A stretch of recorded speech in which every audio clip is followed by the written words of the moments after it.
in this particular procedural motion, the Honorable Majority Leader will be seeking to have this particular business on the special motion be exempted from these particular provisions of the Standing Order number 40, paragraph 3. And with regards to this, is that House will this morning then be able to consider the findings of the Joint Committee of the National Assembly Departmental Committee on Administration and Internal Affairs and the Senate Standing Committee on National Security, Defense and Foreign Affairs, or rather Relations, in its report that was tabled on the House on the vetting of Douglas Kanja Kirocho for approval as the Inspector General of the National Police Service. This is a report that was laid on the table of the House on Tuesday, 17th September 2024, that is yesterday in the afternoon sitting, and will be seeking to have the House approve the appointment of Mr. Douglas Kanja Kirocho as the Inspector General of the National Police Service. So that is a special motion that this morning, following that procedural motion, then members will be able to consider as per lined up in the order of business for the members of the National Assembly this morning.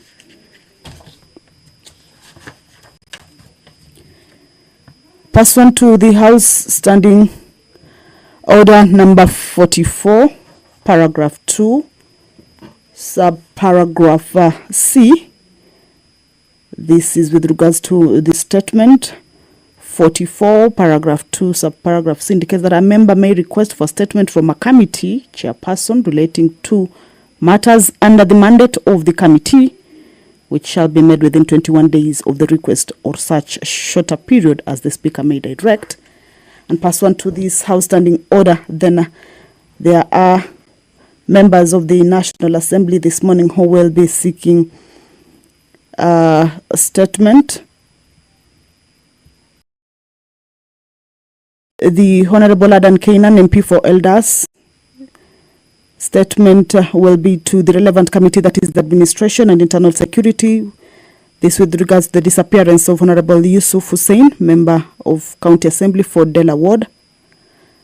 The Honorable Member for Igembe Central, Honorable Daniel Karitho, his statement will be on the compensation claims for destruction of crops caused by wildlife. This one will be forwarded to the relevant committee, that is the Tourism and Wildlife. Also, the Honorable Member for Kinango, Honorable Gonzirai, has a statement on the deterioration of the Marere Bridge in Kwale County. This will be forwarded to the Transport and Infrastructure. The Honorable Member for Lurambi, Titus Hamala. His statement is on the reduction of sugarcane prices by the Agriculture and Food Authority. The Honorable Member for Kakamega County, Honorable Elsie Muhanda. Her statement is on the interim cane price for the month of August 2024, set by the Agriculture and Food Authority. Honorable Marianne Keitani for Aldai. Her statement is on the delay of the Maendeleo ya Wanawake elections.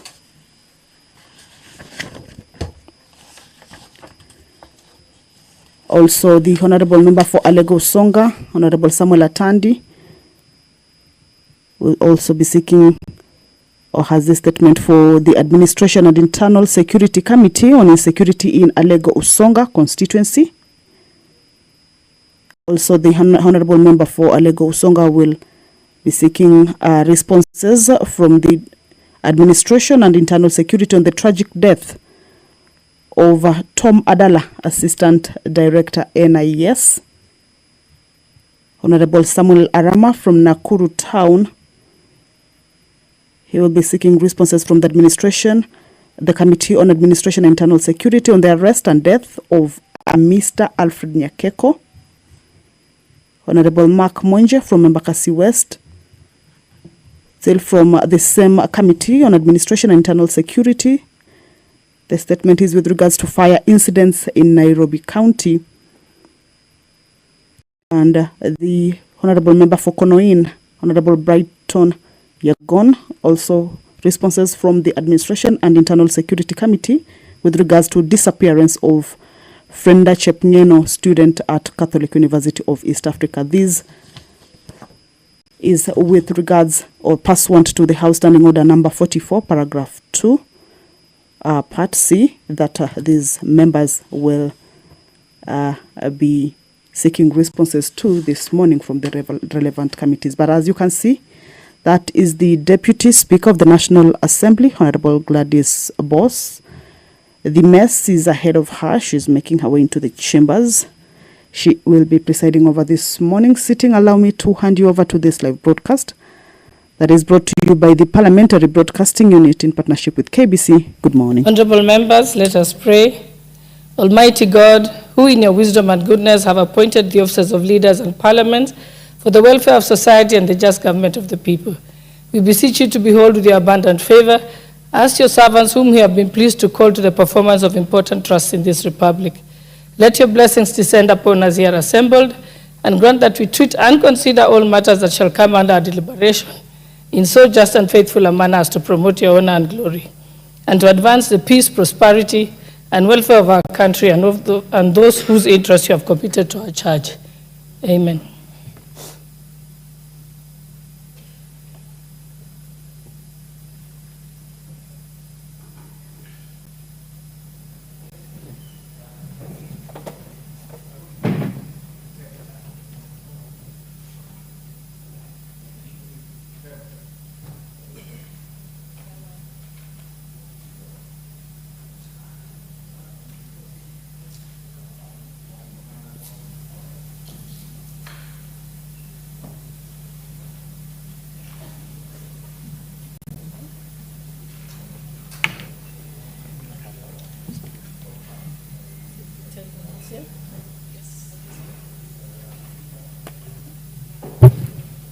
Sergeant at Arms, you can ring the bell for 10 minutes.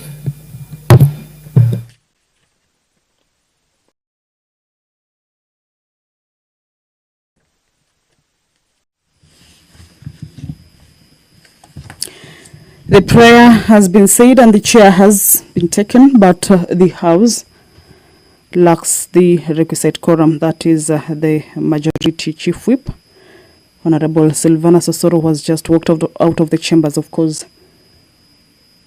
he is expected to be whipping the members who may be within the precincts of Parliament but have not yet made their way into the chambers, to whip them and have them make their way into the chambers to allow the House achieve that required number for the House to commence its business. 50 members are needed inside the chambers. So what we will be seeing from now until when that quorum is achieved is members will be making their way into the chambers. The sergeant are also keeping tabs with the numbers. Once that quorum is achieved, then the business will commence.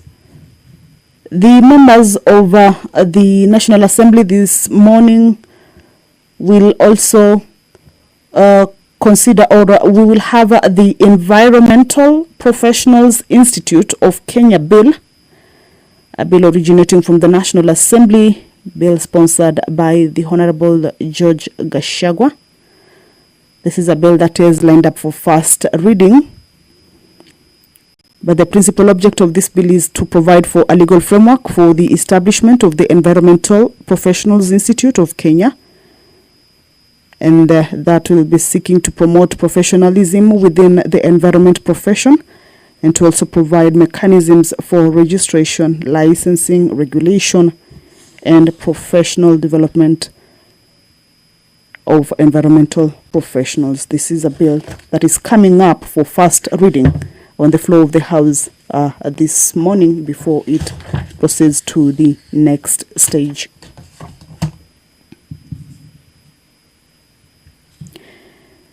There is also a bill by the Honorable Member Martha Wangari. This is a bill on the births and deaths registration amendment bill, also a bill originating from the National Assembly, coming up for first reading.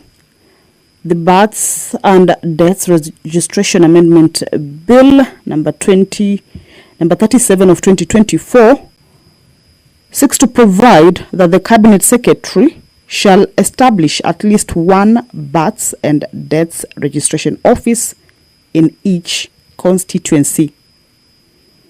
Currently, there are only 143 Births and Deaths Registration Centers in the country, and therefore this service may not be reasonably accessible to all parts of the country as required by the Constitution. So this is a bill that seeks to have the Cabinet Secretary establish at least one Births and Deaths Registration Office in each constituency, of course, to allow for efficiency in service delivery. So that is also a bill that has been lined up for first reading on the floor of the National Assembly this morning once the House begins its business. As indicated earlier, is that the Joint Committee of the National Assembly, Departmental Committee on Administration and Internal Affairs, together with the Senate Standing Committee on National Security, Defense and Foreign Relations, tabled their report to the House. Senate concluded on this particular business, and the National Assembly is this morning set to also conclude on this business, that is consideration of the report from this committee of a nominee for appointment as the Inspector General of the National Police Service. In their recommendations, the committee indicates that it considered the suitability, competence, experience, and integrity of Mr. Douglas Kanja Kirocho, and following the approval process and taking into consideration its observations and findings, the committee has recommended that Parliament approves the nomination of Mr. Kanja for appointment as the Inspector General of the National Police. That is the Sergeant at Arms. That is an indication that the quorum has been achieved. You've seen also the... We may start. First order. Order number 1, administration of oath. Order number 2, communication from the chair. Order number 3, messages. Order number 4, petitions. Order number 5, papers. Deputy Majority Whip. I think I'm seeing the first paper is the Deputy Majority Whip. Yeah, but yes. Now she's not Proceed. here. I could do this. Or is it Majority Leader? Okay, Thank you. It says whip on my order paper. Proceed. Honorable Speaker, I beg to lay the following papers on the table of the House today, Wednesday, September 18th, 2024, morning sitting. 1. Annual National Government Budget Implementation Report for the financial year 2023-2024 from the Office of the Controller of Budget. 2. Annual County Government Budget Implementation Review Report for the financial year 2023-2024 from the Office of the Controller of Budget. 3. Annual Report of the Capital Markets Authority for the financial year 2022-2023 from the Capital Markets Authority. 4. Reports of the Auditor General and financial statements for the year ended 30th June 2023 and certificates therein in respect of. Honorable Speaker, these are very interesting papers. A. NAC Kenya. B. National Agenda Party of Kenya. C. Justice and Freedom Party. D. United Progressive Alliance. E. United Democratic Party. F. Green Thinking Action Party. Kenya Union Party. H. Grand Dream Development Party. I. Chama Chakazi. J. Kenya African Democratic Union, Asili, Kadu Asili. K.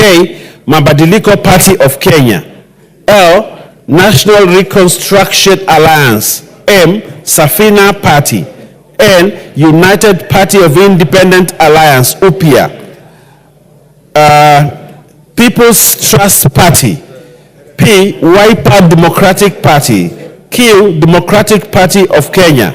R, Ubuntu People's Forum Party. S, Tujibebe wa Kenya Party. T, Amani National Congress. U, Kenya African National Union. V, Chama cha Uzalendo. The gravity of this matter and how it goes, apart from us requesting for a statement, I would personally like to request you, Honorable Speaker, to request the Minister for Interior to come to this House and explain where this elected leader is, instead of waiting for a statement for a member. I think that will give it the weight that it deserves. It also pains me. I've never met this guy. I do not know him. But he's a leader in this country. And he needs to be treated at that level. And therefore, because if we do not take this seriously, it will happen to one of us here in this House. And if an elected leader from whatever constituency or ward he is coming from, this government must take it very, very seriously. And how serious we need to look is to invite the Cabinet Secretary for Interior to come to this House under the prevailing standing order to come and give us the full report about this MCA. I submit, Honorable Speaker. Majority Leader, I think you very well know that the Cabinet Secretary can only appear before the House pursuant to a question placed before the Speaker, upon which the Speaker will now then summon the Cabinet Secretary to appear before the House on the specified days as per the standing orders. So I think to ask that the Speaker summons them now just from your submission on the floor of the House is misleading the public.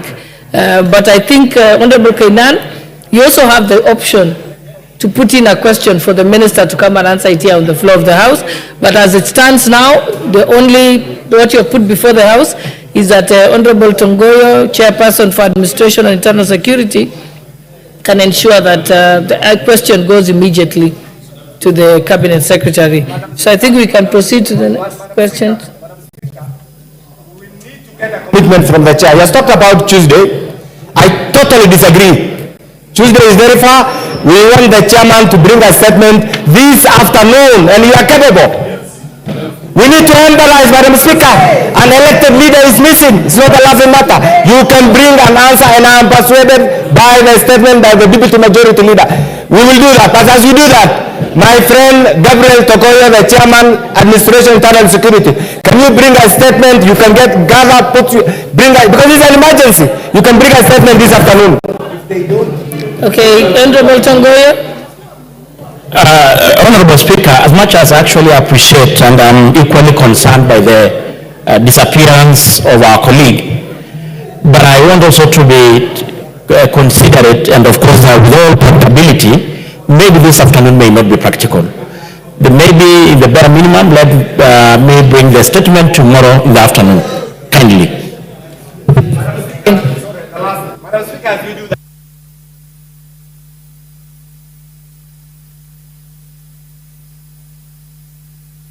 Bones that the Honorable Yusuf Hussain is being held by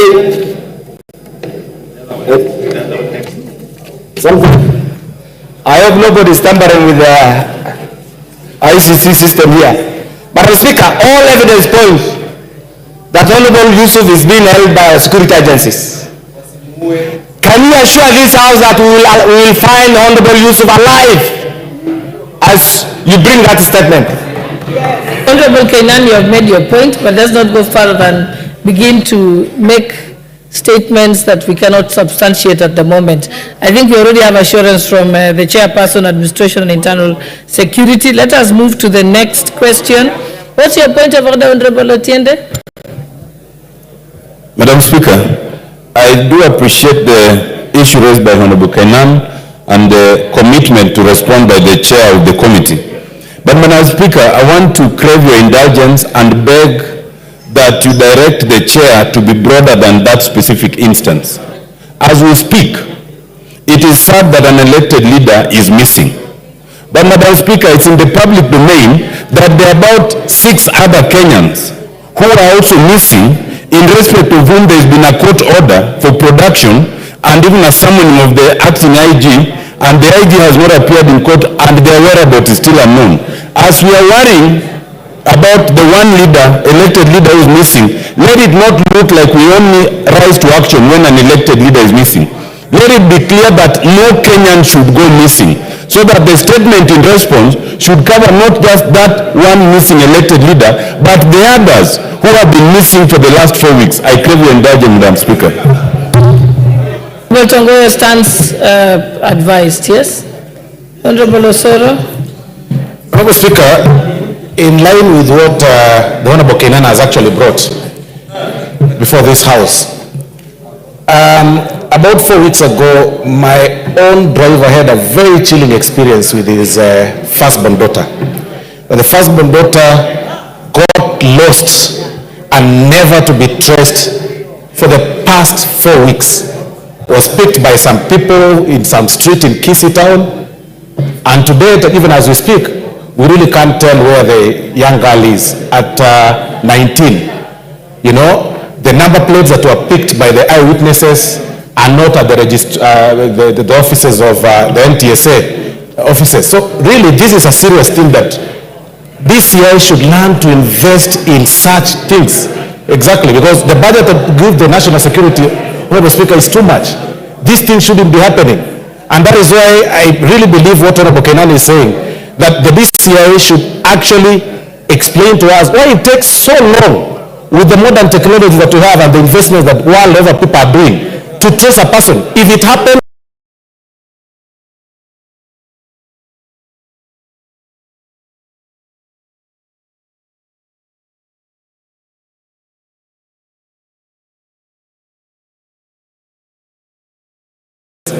on an elected leader, a person who's actually been elected, the law to Get the answers for the specific request, but the CS can be summoned to explain the broader issues. Thank you. Next statement by the Honorable Member for Igembe Central, Honorable Daniel Carrido.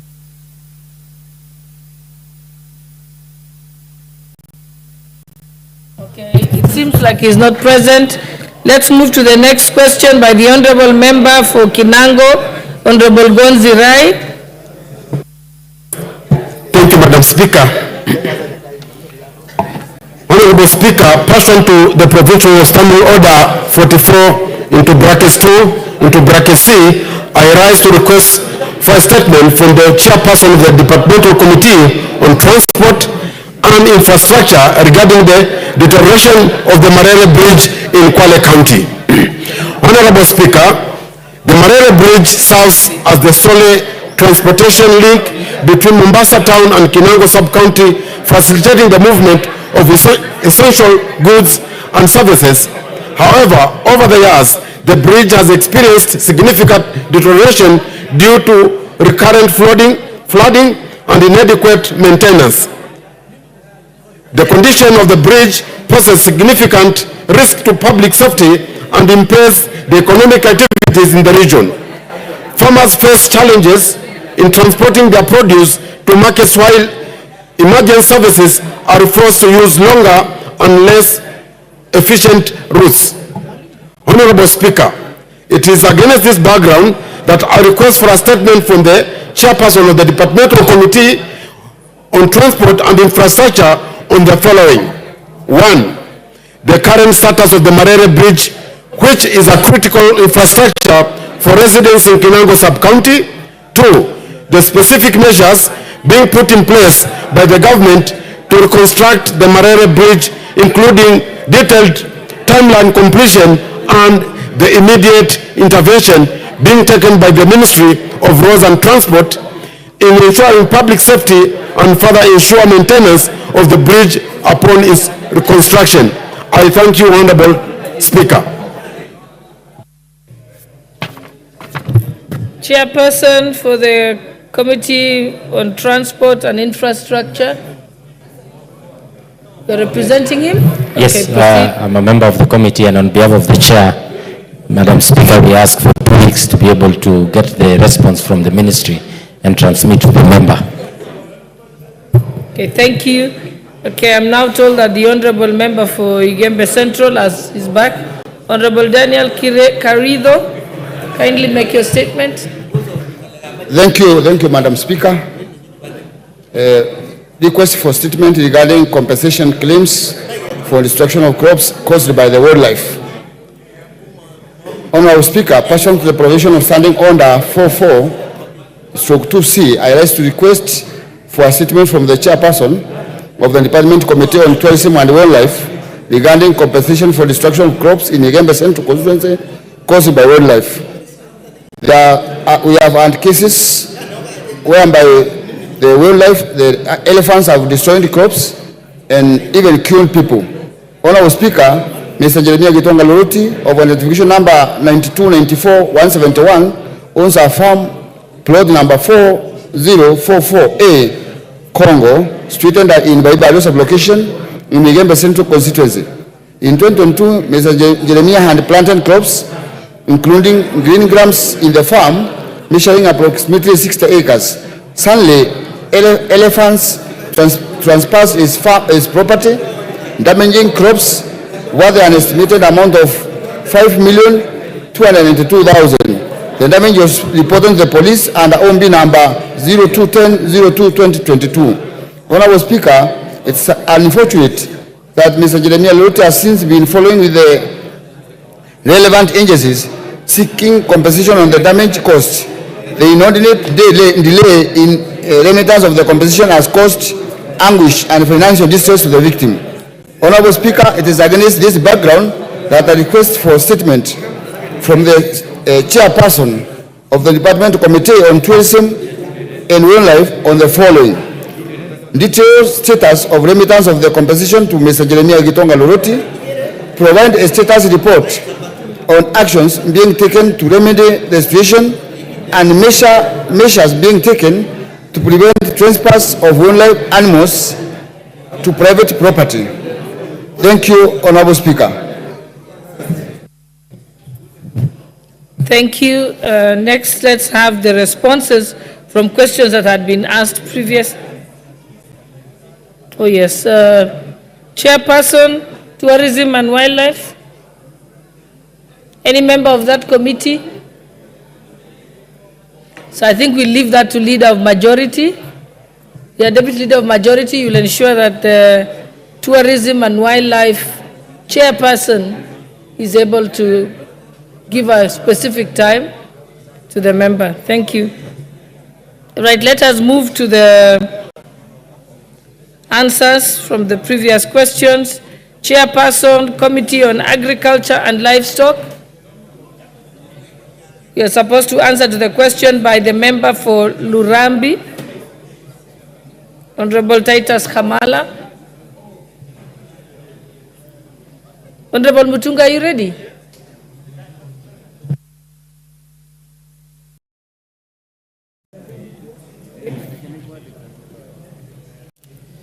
Thank you, Honourable Speaker. Honourable Speaker, I stand to respond to the statement requested by Elsie Mohanda, the member for, and Honourable Titus Kamala, MP. Honourable Speaker, pursuant to Standing Order number 44/2C, the Honourable Elsie Mohanda, MP, and Honourable Titus Kamala, MP, requested for statements on 14th of August 2024 on the interim cane price for the month of August set by the Agriculture and Food Authority on the reduction of sugarcane prices by the Agriculture and Food Authority respectively. Honourable Speaker, the Ministry of Agriculture and Livestock Development responded as follows on the issues raised in the statement. The statement by Honourable Elsie Mohanda, MP, regarding the interim cane price for the month of August 2024 set by the Agriculture and Food Authority.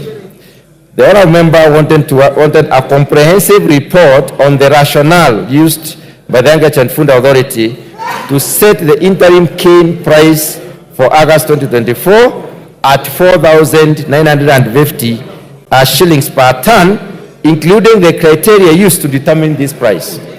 Honourable Speaker, there is a cane price setting committee within the Agriculture and Food Authority, and the cane pricing committee thus use this formula to set the prices. Sugarcane prices are determined by the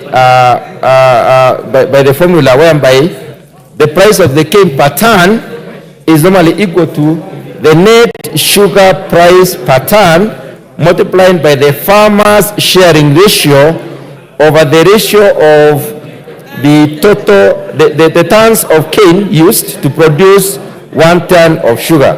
Honorable Speaker, the farmer sharing ratio is adopted at 50%, and the ratio of the tons of cane used to produce a ton of sugar is adopted at 10.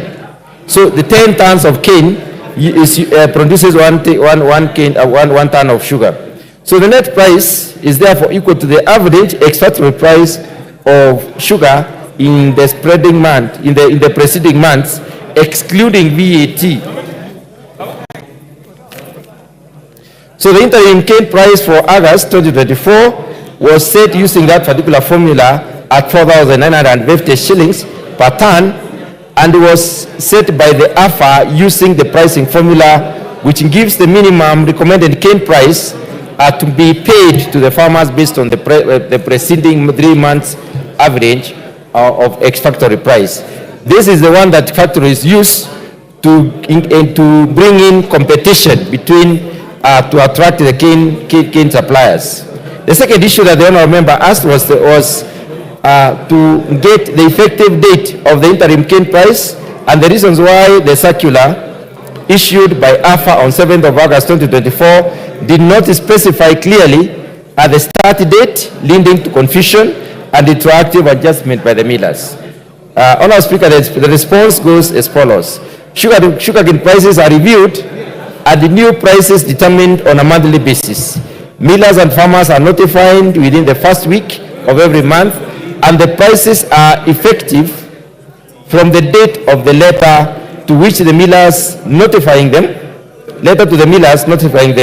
of the new prices of the cane. The third issue that the honourable member needed clarification on was on an update of the measures being taken by the Ministry of Agriculture and Livestock Development to control the influx of cheap sugar into the country, which has contributed to price fluctuations, thereby undermining the development of the sugarcane farming in Kenya. The response goes as follows. Over the first 3 years, domestic consumption of sugar has outpaced the production, hence the need for importation to cover the deficit. The Ministry of Agriculture and Livestock Development is doing the following to achieve self-sufficiency. Just give me a minute to recognize some schools before they leave, then you'll continue. What? I said give me a minute to recognize some schools present so that I recognize them when they are still here before they leave. Okay, Honorable members, I wish to recognize the presence of Royal Brain School from Kiambaa constituency, Kiambu County, seated at the public gallery. Also seated at the public gallery is Academy of Maisha Mazuri School from Matungulu constituency, Machakos County. Also seated at the public gallery is Mutumo Girls Secondary School from Kitui South constituency, Kitui County. And lastly, I wish to recognize the presence of Bonanza School, Embu, from Manyata constituency, Embu County. We welcome them to Parliament. Thank you. You may proceed, Honorable Mutunga. Thank you, Honorable Speaker. Honorable Speaker, the third issue that the Honorable Member sought clarification on was basically on the influx of cheap sugar, which is affecting the pricing of the commodity at the national level, and what the ministry is doing to have sustainable production of cane. Over the years, domestic consumption of sugar has outpaced the production, hence the need for importation to cover up the deficit. The Ministry of Agriculture and Livestock Development is doing the following to achieve self-sufficiency in sugar. Number one, improving sugarcane production. For the first time in years, the average monthly sugar production has hit 84,000 metric tons, against a demand of 80,000 metric tons, which is attributed to improved yields as a result of provision of subsidized fertilizer to the farmers. The second issue is that concerning improving the operational efficiency of factories. The government has put in place measures to inject private capital and operational expertise in government-owned factories through proposed leasing of the 5 factories to the private sector investors. And that issue concerning introduction of excise duty on imported sugar or imported brown table sugar is charged excise duty at the rate of 5 shillings per kilogram to cushion local sugar production from the exploitative cheap or cost of imported sugars. Before the issue that the honourable member needed clarification on is the details on the consultations, if any, that were undertaken with sugarcane farmers and other stakeholders before the interim cane price was set, and whether the concerns of farmers regarding production costs were considered. And the response goes as follows, Honourable Speaker. The Sugar Pricing Committee meetings are usually held on a quarterly basis, and the farmers are often represented in these meetings. The second interim Sugar Pricing Committee was appointed in November 2023 for a period of 6 months. The committee held its last meeting in May 2024. Since the Sugar Pricing Committee was not in place, AFA Sugar Directorate issued the advisory setting the price per ton of sugar at 4,950 shillings in August. So the simplified cane pricing formula placed the theoretical price of sugar at 4,828 per ton, but this was adjusted to 4,950 per ton after consultations with the stakeholders. The fifth issue by the honourable member, Mwanda, was she needed a detailed information on the composition and status of the constitution of the cane pricing committee, including whether there is representation from sugarcane farmers in the current structure. And the response from AFA is that AFA requests the nomination of members representative from the umbrella outgrower institutions, miller associations, and council of governors. The current members were nominated by the respective organizations, and the current membership of the committee is drawn from the Ministry of Agriculture and Livestock Development, the Agriculture and Food Authority, the Kenya National Federation of Sugarcane Farmers, the Kenya Sugarcane Miller Association, and the Council of Governors. 5 members. The statement sought by Honorable Titus Kamala needed the ministry presents a report on the factors and indicators that the Agriculture and Food Authority used to determine the new sugarcane prices. And the response, Honourable Speaker, is exactly the same as the response given to Honourable Muhanda, which is the price the formula that is used in pricing the cane. And the other issue that Honourable Kamala needed clarification on is the mechanisms in place to ensure the price regulations are made with adequate input from relevant stakeholders, particularly farmers and millers. And the response is that sugar prices are reviewed and determined by the Sugarcane Pricing Committee, and the Sugarcane Pricing Committee comprises of members from the different institutions, and these institutions are as follows. The chairperson is appointed by the Cabinet Secretary from amongst the members of the Sugarcane Pricing Committee, and one person is nominated by the ministry responsible for matters relating to the agriculture and appointed by the CS. 2 persons are nominated by AFA and appointed by the CS. 2 persons are nominated by the registered umbrella outgrower institutions and appointed by the CS, and 2 persons are also nominated by registered umbrella miller associations and appointed by the CS. And finally, 3 persons are nominated by the Council of Governors from the county governments from the sugarcane growing areas and appointed by the CS. Meetings of the Sugarcane Pricing Committee are held quarterly, during which millers and farmers make submissions touching on different production, touching on cane production and the sugarcane processing costs. The submissions are taken into account while determining the price of sugarcane. Now, the price of the sugarcane. So the other issue that the honourable member needed clarification on was plans to review the potentially reverse this price reduction in light of its negative impact on the livelihoods of the farmers. And the response is that the Cabinet Secretary of the Ministry of Agriculture and Livestock Development appointed the third interim pricing committee on 16th of August 2024, and the committee held its first meeting on 21st of August 2024, where the sugarcane prices were reviewed and to Kenya shillings 5,000 per ton. The final request from the member was what the long-term strategies to stabilize sugarcane prices and ensure fair compensation to farmers are. And these are the responses in terms of the strategies. Number one, to conclude the review and assessment of the crop or sugarcane general regulations 2020 to provide the sugarcane pricing committee. To provide for setting up the sugarcane pricing committee. The regulations were rejected by Parliament for inadequate public participation. The review process of the regulations is ongoing and it will be gazetted once public participation is completed. The second response is in view of the operationalization of the cane testing units, which make it possible for payment to farmers of cane to be made based on the sucrose content. AFA is undertaking public participation on quality-based cane payment system, which is QB-CPS, Regulation 2020. Once the regulations are gazetted, Honourable Speaker, the Sugar Directorate, in collaboration with the cane testing services, will work to ensure reliability and consistency of sucrose content measurement, thereby contributing to transparent and cane pricing mechanism. The third response is development of a mechanism for sharing proceeds. The Sugar Pricing Committee is supposed to work on a mechanism of equitable share of proceeds from disposable sugar and byproducts between millers and growers.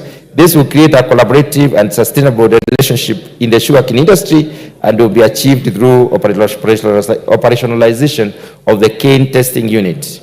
And the final response, Honourable Speaker, is that seed cane multiplication and distribution will take place at the Sugarcane Research Institute, which has 27 new cane varieties.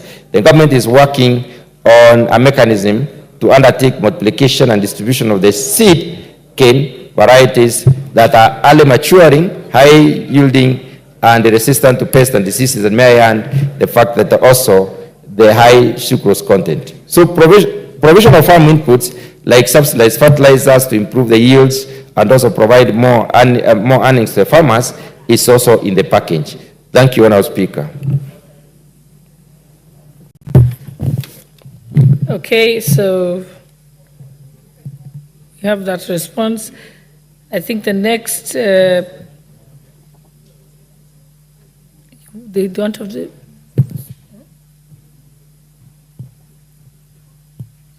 they are not here. Honorable Elsie is not here. Oh, you're back. Okay. You weren't present when he started answering. That's why I was going to skip you. Okay, Honorable Elsie Muhanda, Kakamega County. Thank you, Madam Speaker, for giving me this chance. I wish it to be on record that the response is not satisfactory. When I look at the ratio of setting the price, it has still not taken into account the price of the fertilizer, the cost of production. So going back to my people in Western, with this kind of response, this is not going to help the farmer, this is not going to help cane production, because where we are sitting, the farmers are frustrated. The farmers are putting in more than they are getting. Thank you. Yes, Honorable Mutunga. Honourable Speaker, the report I've just read indicates clearly that after the provision of subsidized fertilizers, the farmers are producing at a much cheaper and the productivity has increased. I do not know what the honourable member really alludes to when she says that the farmers are suffering.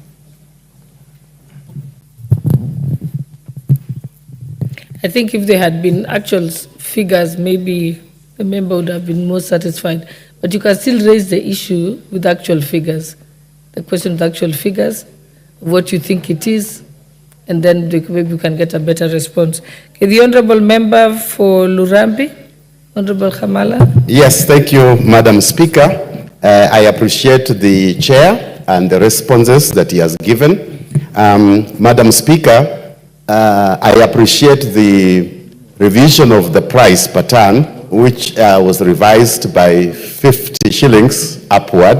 That is just a palliatory. But I strongly believe that for us to resolve all the questions that we have around sugarcane farming and the trade at large, the sugar bill that is with us is going to provide a solution, because the problems we are having are as a result of AFA. AFA has not been generous with sugarcane farming, and I believe when the sugar bill comes and we all give it the support that we need to give it to pass it, it will bring back the Kenya Sugar Board.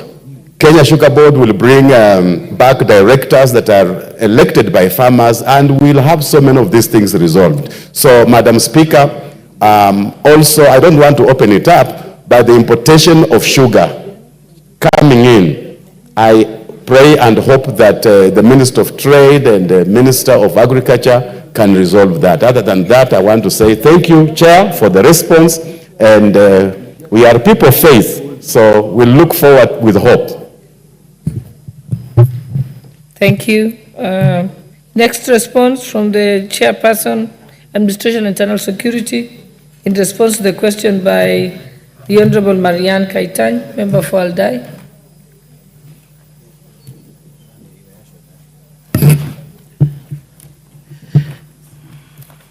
Member for Aldai, your answer is here. I think there's quite a number.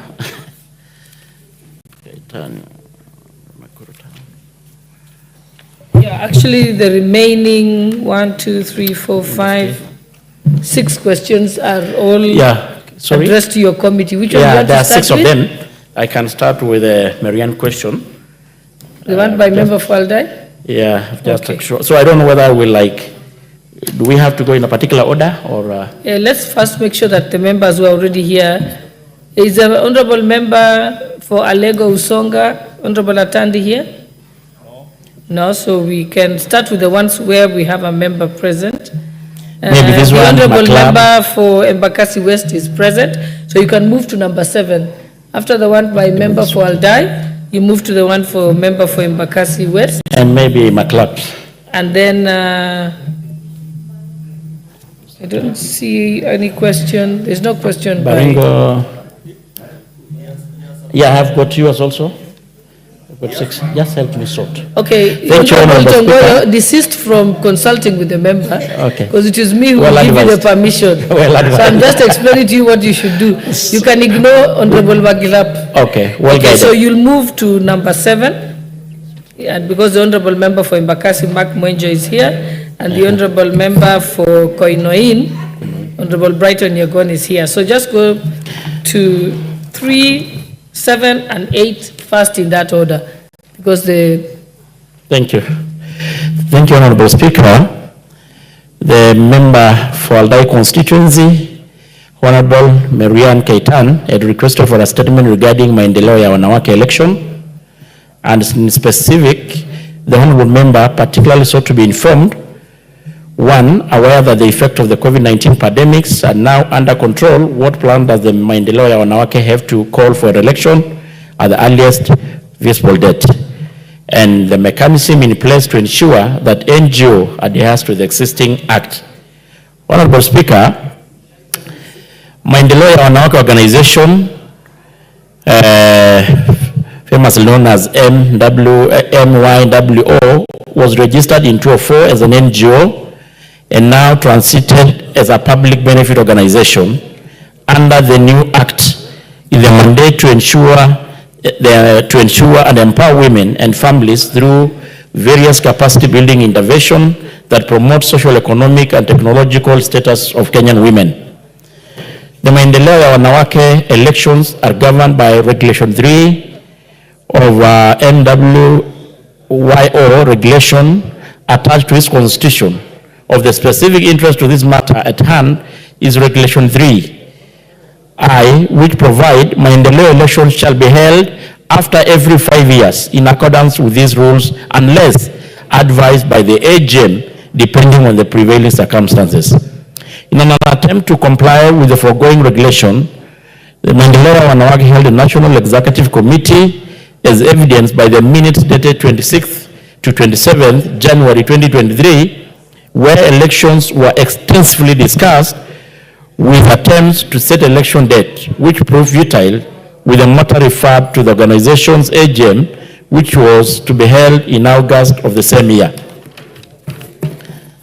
However, on 11th August, Maendeleo Wanawake held another NEC meeting where the opinion of all Maendeleo Wanawake leadership ranging from grassroots to the national officials was sought, and it was eventually agreed that election be held in 2026.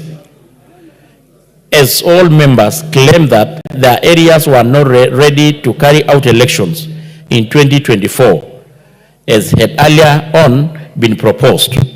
However, on 9th of December 2023, the organization held its AGM within all the resolution of the various NECs were deliberated, considered, and either amended or upheld.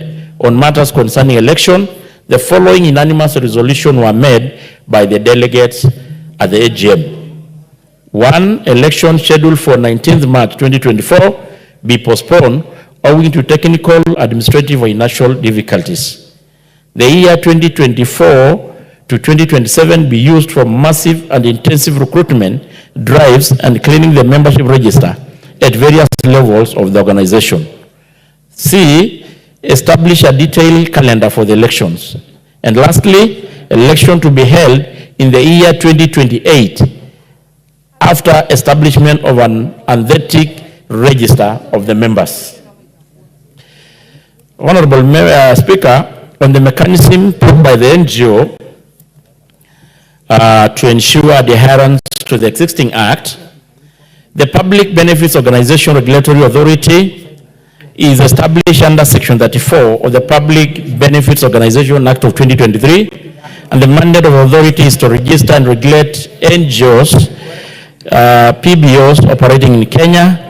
And despite operationalization of the Act, regulation to the Act are yet to be published, and thus the authority is still operating under the purview of the NGO Coordination Regulation of 1992.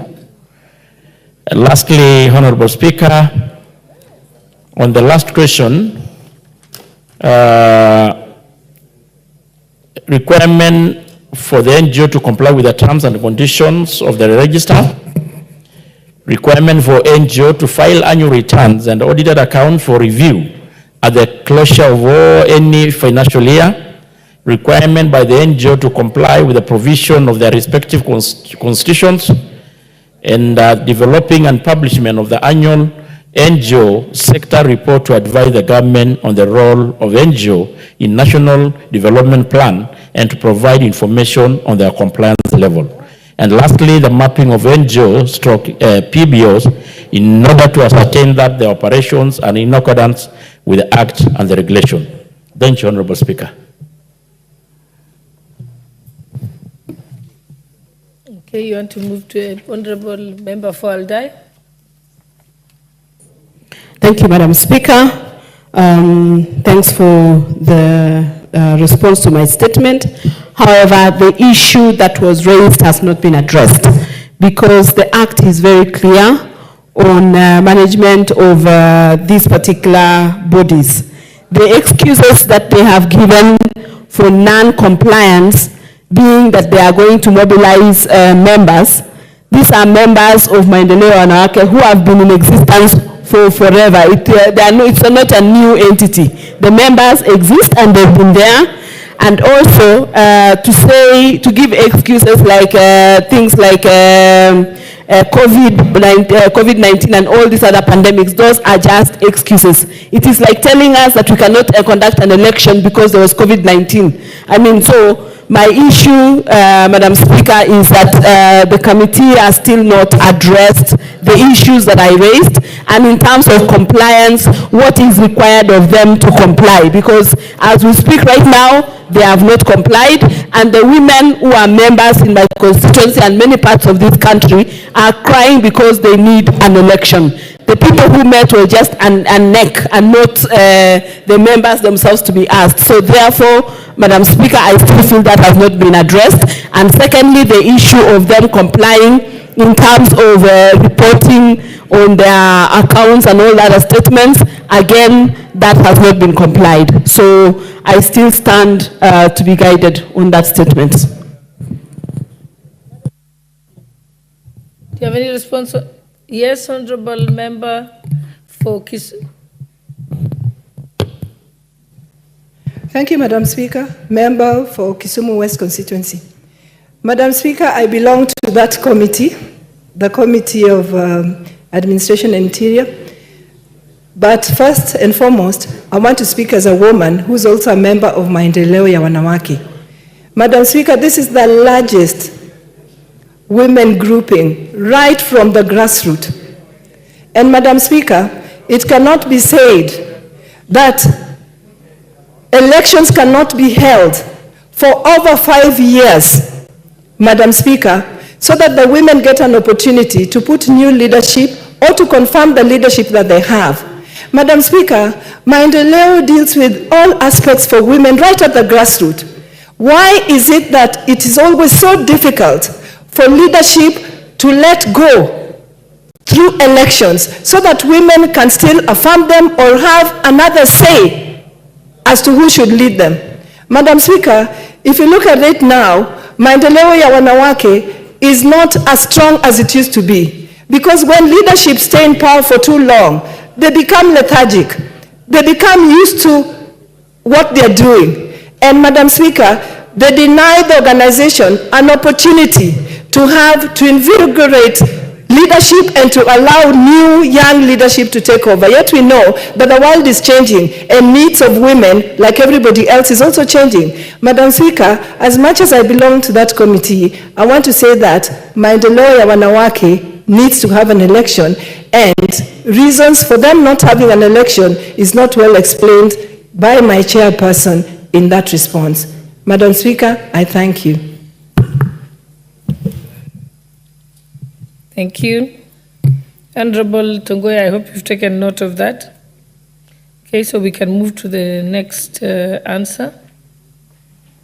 Asked by the Honorable Mark Mwenche, member for Embakasi West.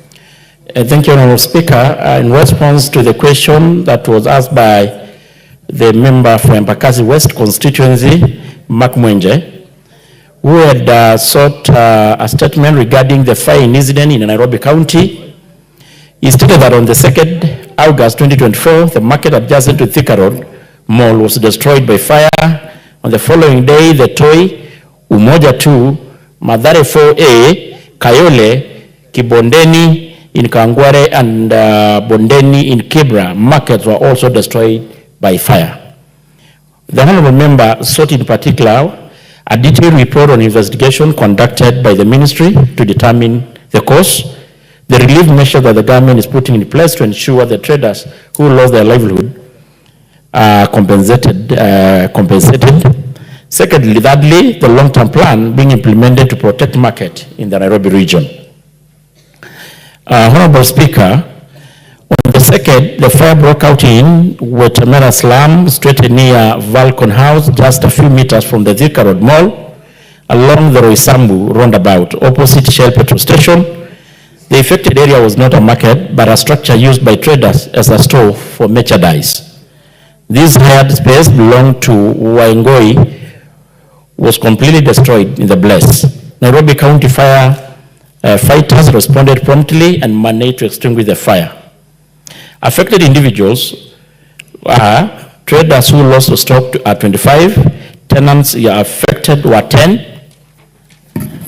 and Mabati structure burned down were 12, permanent houses was 1, and the cause of the fire was not immediately determined. The crime scene investigators documented the scene and collected exhibits for forensic analysis. The Kenya Power and Lighting Company Experts were also invited, and a comprehensive report will be issued upon completion of investigation, which is still ongoing. On the toy market, Honorable Speaker, on that, at around 5:30, a devastating fire swept through the toy market, destroying 1,253 stalls and causing extensive damage to the property of unknown value. 4 individuals were banned beyond recognition: Kevin Ocheng, who is aged 35, Janet Kweyu Ocheng, Ochek, to age 20, and the other victims remain unidentified. The fire was reported to Kibra Police Station, and the scene was visited by police officers and various officials. Samples and debris were sent to the government chemist for analysis, while the bodies were taken to Nairobi Funeral Home for postmortem and identification. The cause of the fire is still under investigation. On the Umoja 2 market, Honorable Speaker, the fire burned down 10 mabati structures on 3rd August at around 5 a.m. at Umoja 2, affecting 20 people. The fire was controlled by the police officers, members of the public, and Nairobi firefighters, and the cause of the fire is currently under investigation. That is by the time of writing this report, by the Directorate of Criminal Investigation, Kayole Police Division in Embakasi Sub-County. About the Mathare, the Fears in Veno burned down Baghdad village, a slum located in the Mathare 4A. That is Untali location. The fire destroyed all the 85 mabati structures and household goods. Nairobi firefighters responded and managed to put off the fire, and the cause of the fire suspected to be an electrical fault. The crime scene investigators personnel documented the scene. The debris were collected and taken for analysis at the government chemist to confirm the cause, but the report is not yet ready. Equally, the Kenya Power and Lighting Company Limited experts were invited also to the scene. On the issue of the Kayole market next to the Naivas, there is no report on the fire incident at Kayole market. On the Kibondeni market, our investigations have established that Kibondeni market does not exist in Kawangware. Rather, there exists Kibondeni College, which is in Westland constituency, sub-county, and no fire incident has been reported at the college. On the Bondeni market in Kibra, investigations have established that Kibra constituency has no market by the name Bondeni, and no recent fire has been reported in Kibra other than the toy market incident which occurred on that, as earlier stated. Lastly, Honorable Speaker, on the issue, on the other question on the relief measures that the government is putting in place, the following relief measures were taken to support the affected families and persons: the provision of both food and non-food items, which were distributed on the 5th August. And these items include food, non-food supplies were distributed by the national government, the county government, and the well-wishers to the toy market traders, and a total of 7,200 iron sheets and nail and poles were given to the victims. The continuous barrasses and the public engagement to educate traders on the fire provision and control measures. And of course, this included educating the public on the safe electrical connection, emphasizing on the danger of illegal connectivity. However, Honorable Speaker, the ministry has no vote ahead to compensate the traders. On the issue of long-term, plans are underway to build modern market with fire hydrants, extinguishers, modern stores, lighting systems, accessible roads, ample space, and security communication network across the country to ensure the fire departments are well equipped and staffed for prompt response. And of course, upgrading existing market, including proper planning for accessibility of the fire engines, and ensure that traders conduct regular elections to resolve leadership issues.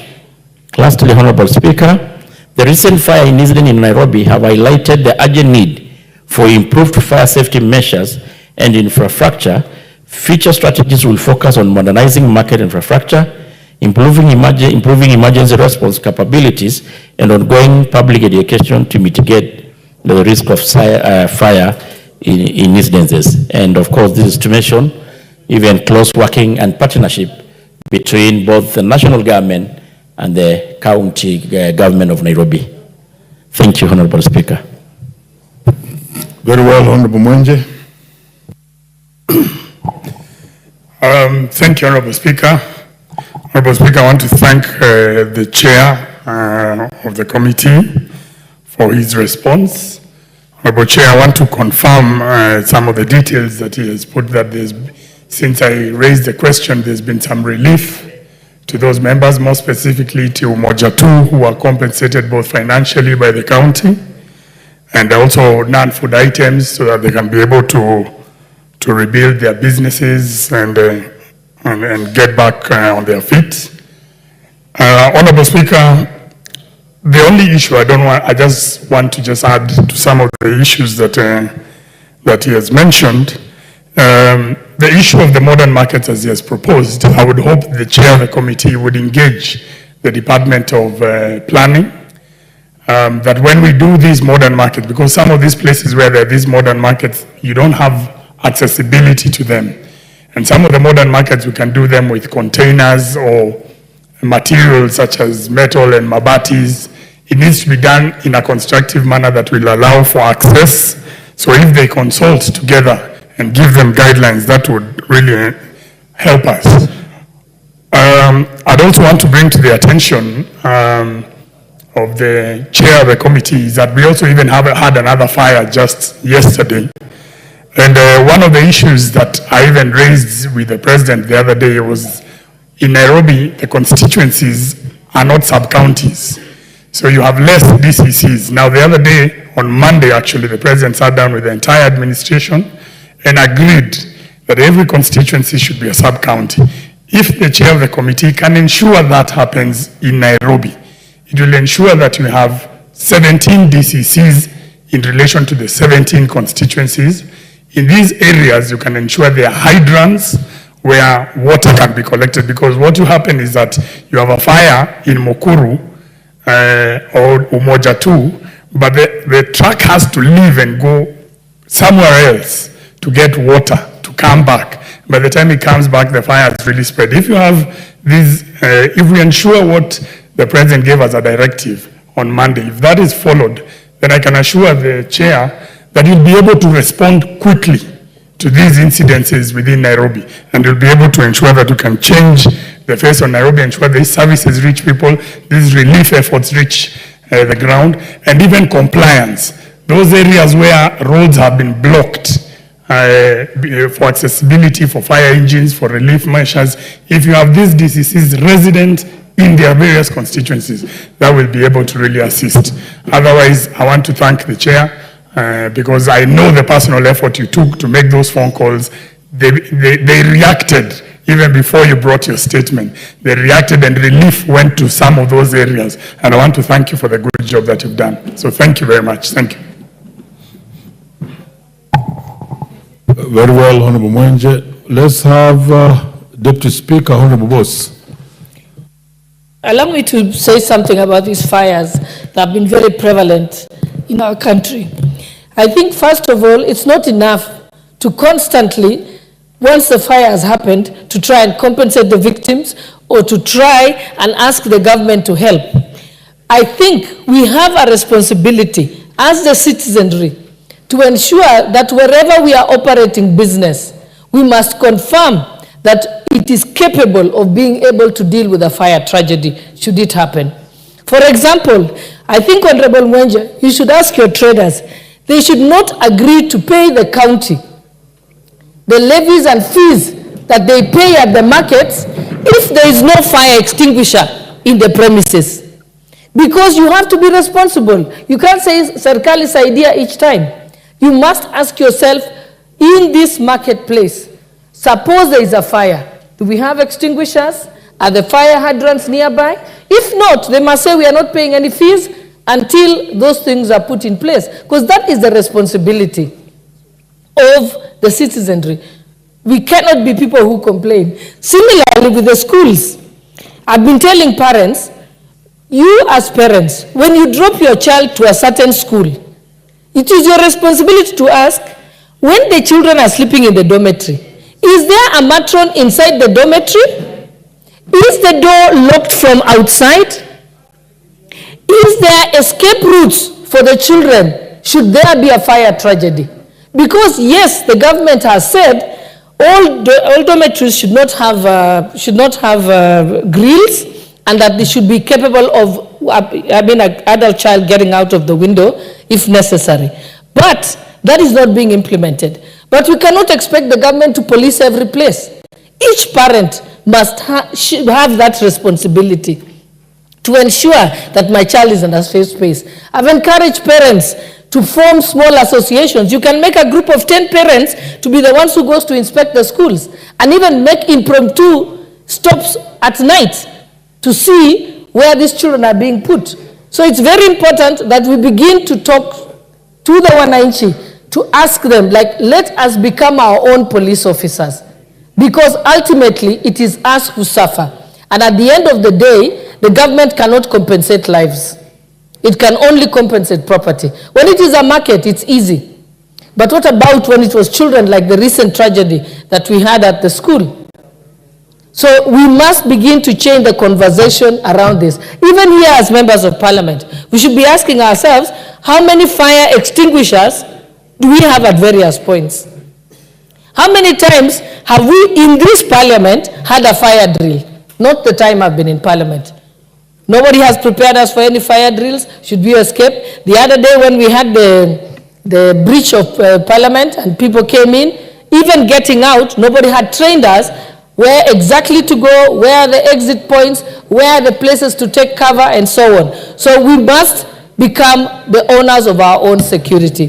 Thank you, and I hope that the chairperson for internal security and administration will summon the various institutions to ensure that this is done. It is not enough for a county to have a fire brigade truck sitting at a certain place.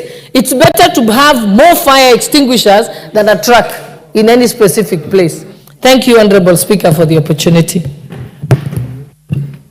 Very well. Or maybe this should be the last interest. Yes, Honorable Member. Rosa Buyu. Thank you, Honorable Speaker. Honorable Speaker, I don't pretend to speak for government, but I'm speaking as a member of ODM who sits in the Committee of Administration. Mr. Speaker, I've just listened to the solution that the Honorable Member has put through. And one of those solutions is that we make each constituency a sub-county. I know that in the committee, we've actually been talking and seeking authority so that we can have each constituency as a sub-county. But you know that once that is done, it has a lot of implications on budgets. We know where we are coming from, and the Gen Zs just confirmed it to us that we are not in a good place to be spend. We don't have money to spend, extra money to spend, and we must be vigilant on how we spend the little that we have. The truth of the matter is that it's not possible to have every constituency be a sub-county. So in whatever solutions that we are seeking, there must be solutions that are workable within the budget that we have currently. So as much as it might look glossy, and as much as it might be what we are looking for and what we want, we know that we are facing real budget constraints, and it would not be possible to make every constituency a sub-county. Thank you, Chair. What's your point of order, Honorable? Raise under standing order number 1 and ask you, Mr. Speaker, that the last 3 weeks before we went to recess, I had a statement. And yesterday, I was called by the clerks to say my statement will be read this morning session, and the chair for security has the answer. The only problem is that the order paper does not contain that. So, Speaker, I'm asking you to implore use article standing order number 1 and ask the chairman to give me the answer because he's here. So, Speaker. Very well, I've heard you, but I will advise and I will actually rule and indicate that talk to the table. We shall allocate your statement possibly just this afternoon or as soon as it's possible. Otherwise, I think let's have the last person speaking on this, and very last, Honorable Wanyonyi, and then we move to the next order. Thank you very much, Mr. Speaker, for giving me the chance to talk about this problem of fire in this country. It's not only in Nairobi, but it's all over. We are losing innocent lives because of not being prepared or not even thinking of tomorrow.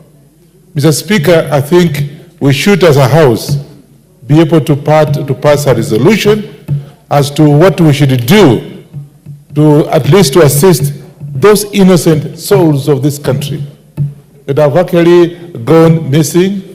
And you know the case of Nyeri, the Speaker, and you know I also had a problem in my constituency where we lost almost 4 innocent students because of the fire. And on going to inspect the building, the dormitory in which the children were, we found that actually it was carelessness of the school management. And therefore, I think, first and foremost, Mr. Speaker, we should actually look at it and see what we should do.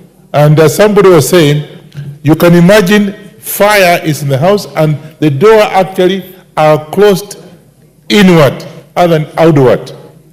Secondly, no fire extinguisher in the schools. Thirdly, Mr. Speaker, there was nobody in that home.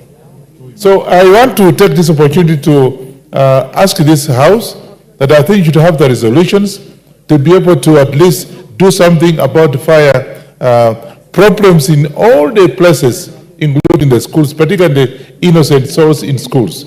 And therefore, I want to support that statement made, and I've made my point. And I think, the Speaker, before you cut me short, I also want to ask the CDF officers in our respective constituencies to be able to go around the constituency and check on schools, particularly the dormitories where innocent children go to, that actually some of these problems are actually observed, and make correction accordingly to avoid further calamities in our schools. Thank you very much, Mr. Speaker. Very well. I'm not sure that that question was dealing with schools or dealing with toy markets. But I think there's a lot of juiciness on the matter affecting schools, and one of the honorable members could bring a substantive motion or petition on the issue of schools. Next order.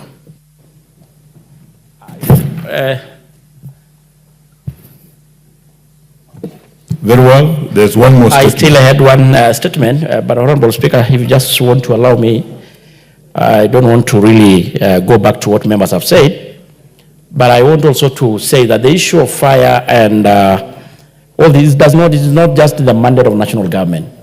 It is a cross-cutting. It needs a collaboration between all the players, all the sectors, to include the county governments. That, of course, who are supposed, of course, to have the fire engines to help to put off whenever such an incident has happened. And it's very unfortunate, even in my own county, for the last 1 month or 1 week, we've been having a lot of cases of fire outbreaks. And it's very unfortunate that even county like Narok, with a lot of money, does not have even the simplest equipment like the fire engines. So I support the sentiment of members. Lastly, Honorable Speaker, on the question being sought by the MP for Konoin constituency, my friend Brit Odiogon, he had sought a statement regarding the disappearance of the one friend Chepngeno, a student of the Catholic University of East Africa. The honorable member particularly saw the following: the status of the investigation into the mysterious disappearance of the said person, which was reported at Wangatarongai police station on OB 7228 November 2023, and whether the family has been informed of the circumstances surrounding her disappearance and her whereabouts. Secondly, the step that the ministry has taken to ensure the missing student is expeditiously traced, and of course the security measures that the government has taken to guarantee the safety of all students and school-going children in order to protect them from potential instances. Honorable Speaker, on 28th November, one Freda Chepngeno, a student at Catholic University of East Africa, was reported missing with the Ongata police station number that I had stated. A circulation of the missing person to all police stations in Kenya was made via Ongata police station signal, and the preliminary investigation revealed that on 22nd November 2023, friend Chepngeno and our friend Yvonne Wamboi went to Legend Club within Ongata Township. They were in the company of their respective boyfriend, Mr. George Osawe and Edwin. They took drinks up to around 2 a.m. before Frenda with George to his residence at Liza Hills. And likewise, Yvonne accompanied Edwin to his residence. Frenda left her boyfriend's residence the following day at around 8 a.m. for an interview of Siron at Siron Hotel within Rongai. She never attended the alleged interview and has never been seen since then. An analysis of our call data and IMEI history revealed that on the 23rd November, same year at around 6 p.m., a different mobile line was activated in Frenda's handset and was deactivated on 26th at around 7 a.m. The owner of the said phone, number Paul Momanyi, was arrested at a quarry area within Ongata Township and interrogation. He agreed having used a mobile phone, a Make Samsung A13 on the above date. The description of the said phone fitted the one belonging to the missing Frenda. Paul Mumanyi stated that the said mobile number had been brought to him on the 23rd November at around 9 a.m. by Mr. Sewas Ongeri, who was a bodaboda rider and a friend to him as a security for a loan of 1,200. Mumanyi inserted his SIM card into the said phone and used it up to 26th when Cyrus Ongeri paid back his money. Honorable Speaker, from the above finding, Cyrus Ongeri became the person of interest in this matter. All efforts to trace him have been on course and still, by the time of writing this statement, being made to arrest him. The investigating officers in a constant liaison with the Criminal Research and Intelligence Bureau, personnel from DCI headquarters for front data and analysis and any technical assistance. Lastly, Honorable Speaker, the government has taken the following measures to ensure the security of all students and school-going children, the stakeholders' engagement with learning institutions on enhancing security of students, carrying out security sensitization and awareness to students in learning institutions, carrying out constant patrol to data and control criminal activities, and enhancing gathering of intelligence to enhance apprehension and prosecution of criminals, and arresting and prosecution of persons who have been established bars and illicit brew dens to close learning institution close to learning institution which are hidden, which are hideout for criminal in some instances, and parents and guardians are urged to escort young learners to and from school to ensure their safety. Thank you, Honorable Speaker. Very well. The Honorable Member for Konoin is in the House. Proceed. Yes, Chair, Honorable Chair. Not satisfied with the answer, Honorable Chair. Why? Because Frenda Chepngeno disappeared last year, November. On the circumstances that the Chair has put. However, there was a lot of laxity. There was a lot of lack of diligence with regards to, with DCI, with regards to follow-up and trying to follow up on Gary Silas, who is the person of interest in this matter, who even took her phone. And Chair, you cannot disappear in this country and without trace, Chair. we need DCI to move faster so that they can find Frenda, Chebgeno, so that Frenda can reunite with the family. I'm not satisfied with the answer, Chair. Chair. Speaker, as I agree with the member, we all know the issue of investigation. At times you cannot predict the timelines. But I want to commit to the member and of course to Kenyans and to this House that the DCI department will do anything humanly possible to do justice to one Brenda and make sure that the family, the people who are responsible are prosecuted. Thank you, Speaker. Very well, you have another statement?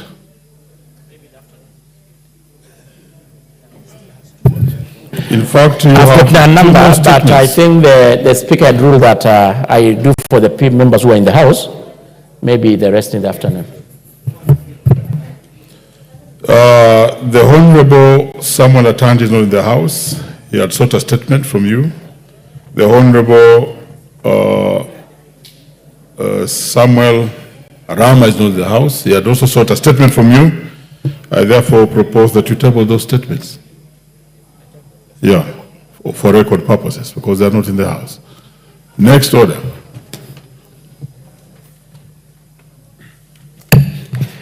Order number 8, procedural motion, exemption of specified business from standard.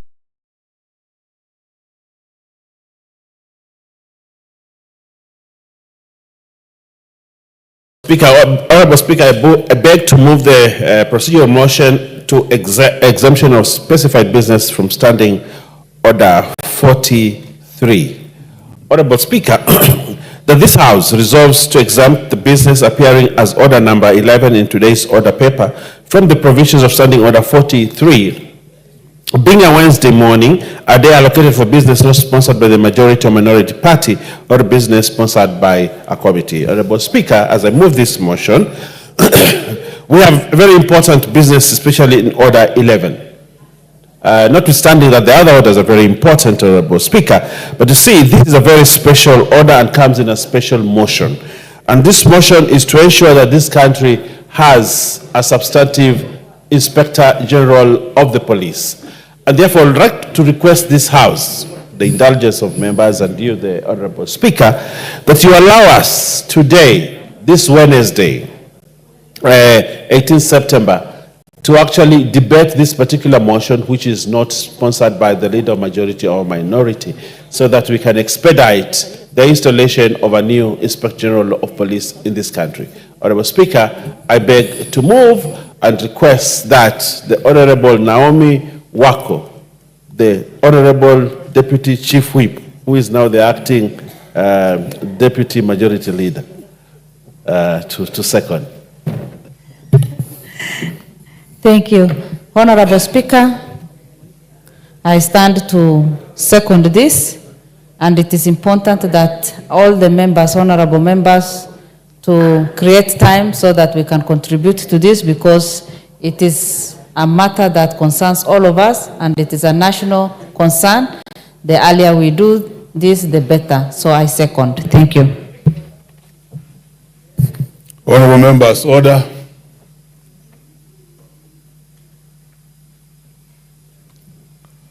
Honorable members, I propose the question that this House resolves to exempt the business appearing as Order number 11 in today's order paper from the provisions of Standing Order 43, being a Wednesday morning, a day allocated for business not sponsored by majority or minority party or business sponsored by a committee.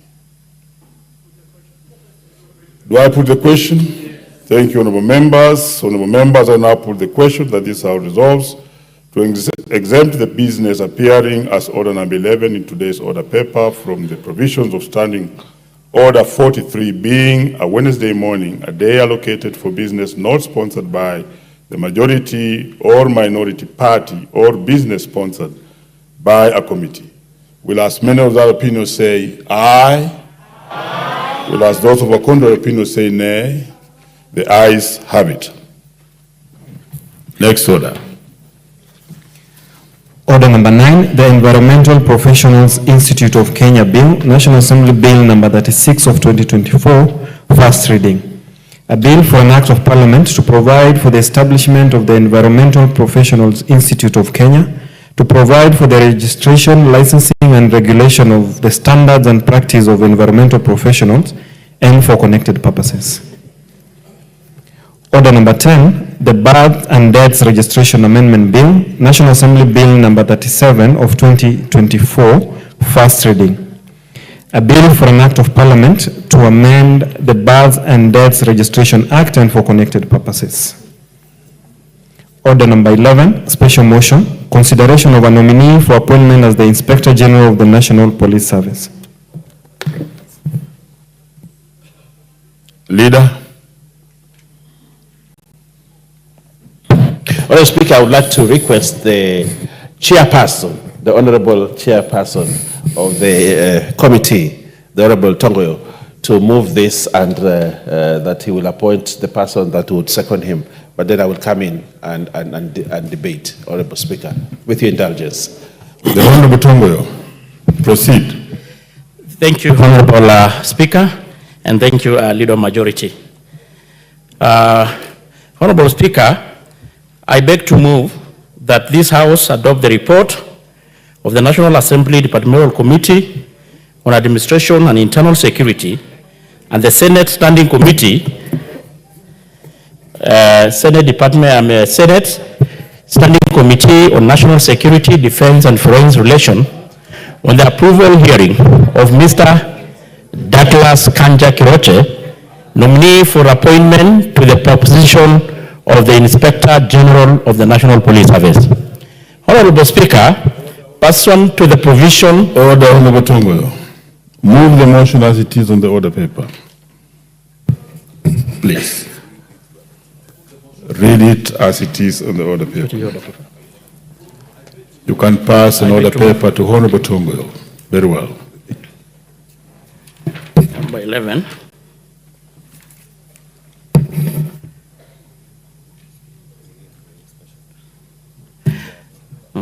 Consideration.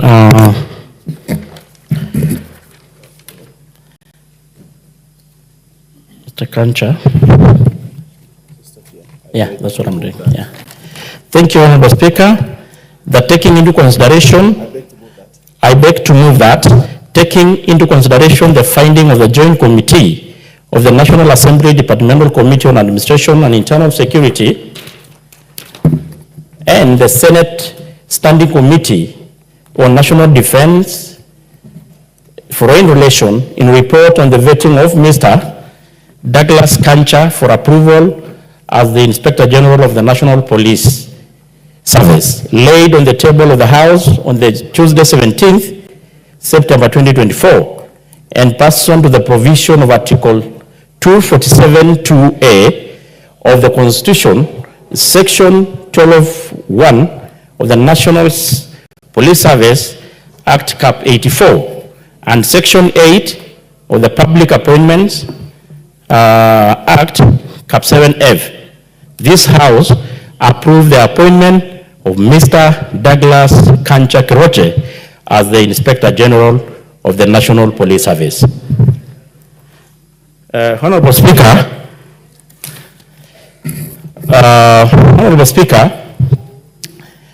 as earlier stated,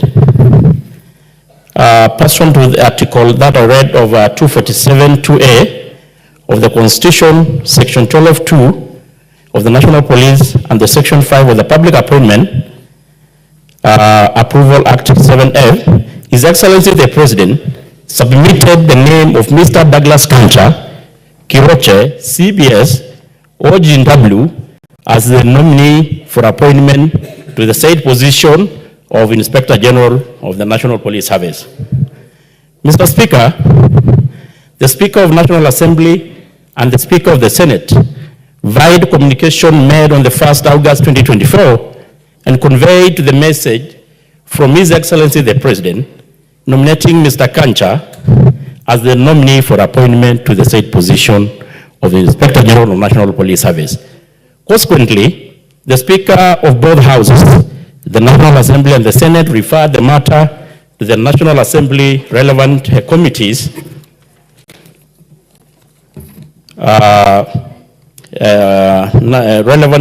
of both Senate and National Assembly.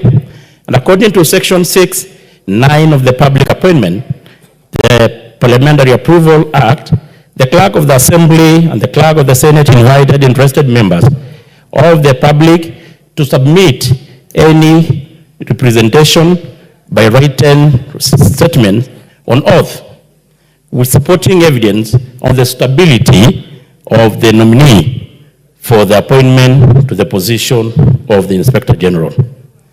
The invitation were made with advertisement that appeared in the Daily Nation, on the Standard newspaper on 3rd August.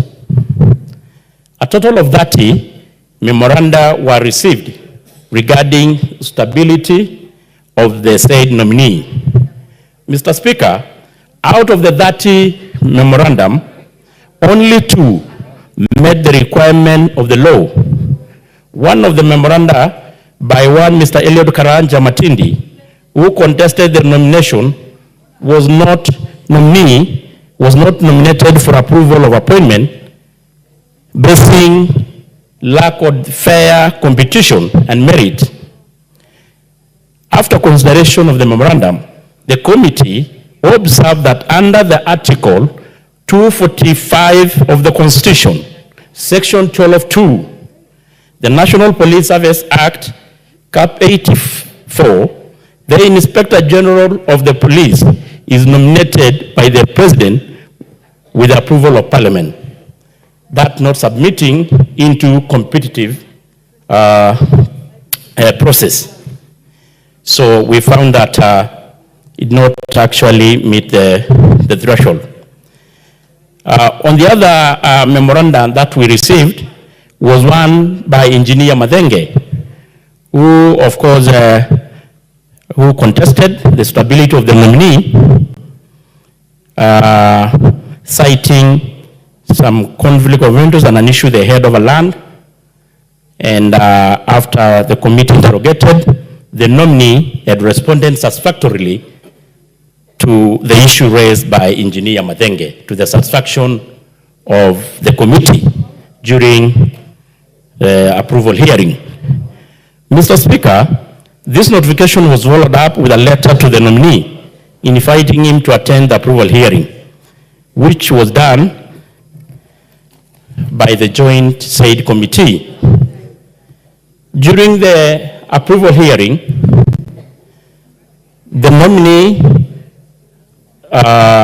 we had, of course, as a procedure, a questionnaire which was filled by the nominee, and as a requirement of Chapter 6, the committee received responses from ODPP, Ethics and Corruption Commission, the KRA, the Higher Education Loan Board, the DCI, Office of the Registrar of Political Parties, and the Credit Reference Bureau,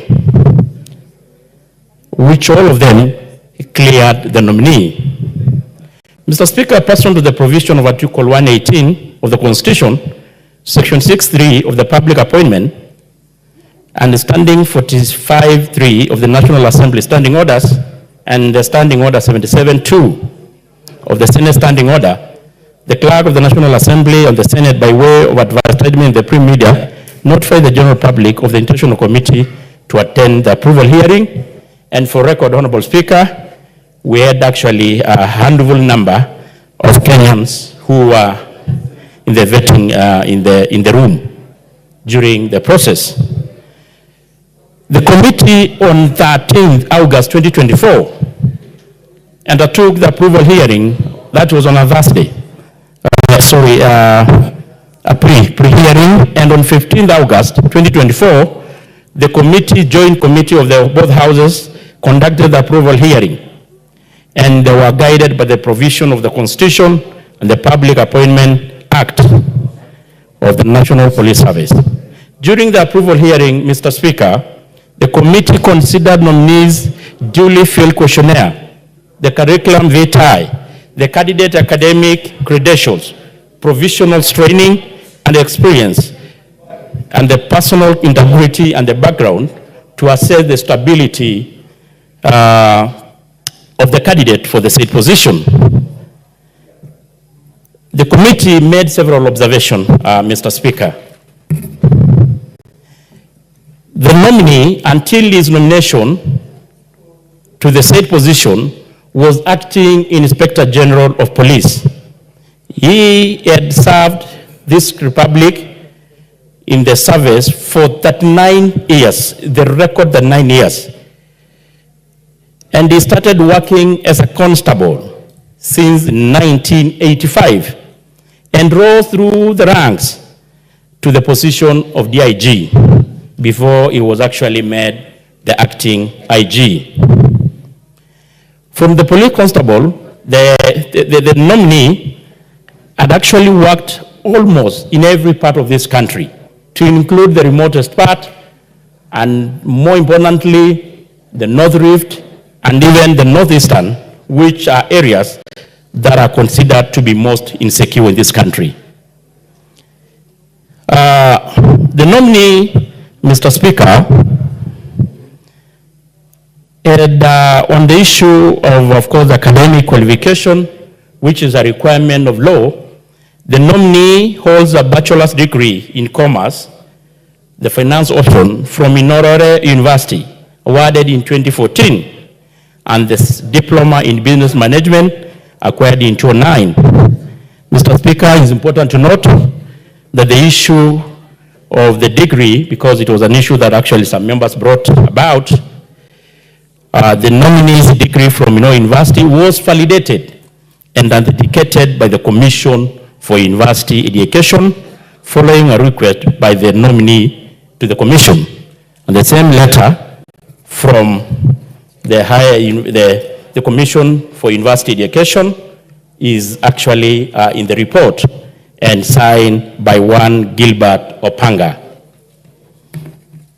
Mr. Speaker, during his tenure in the police service, the nominee led critical security operation, notably the coordination, shift coordination and response during the Dusit terrorist attack in 2009. We all remember that sad day.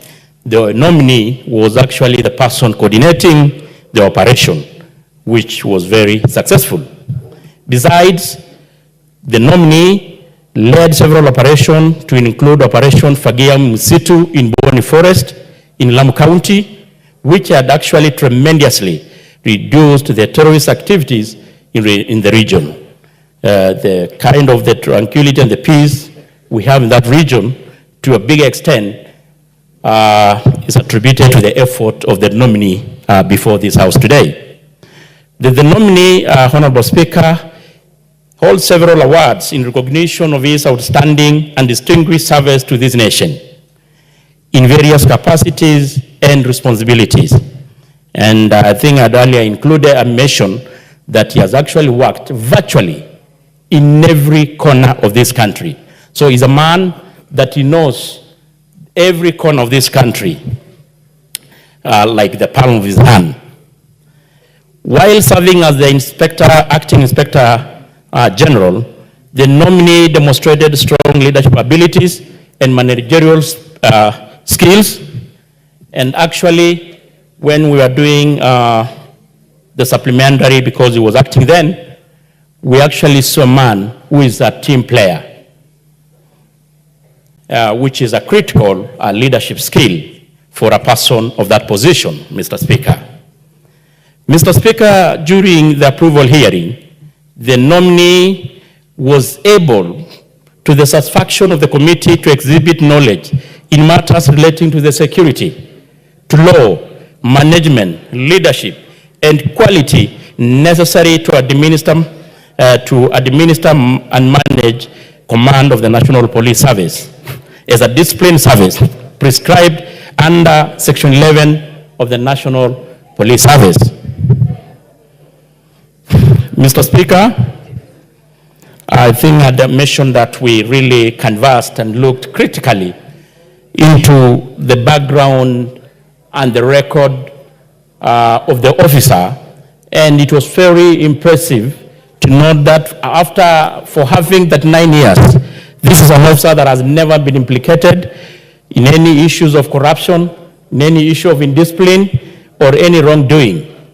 Is an officer who his level of discipline is par excellent, and a very patriotic officer who is patriotic to this nation.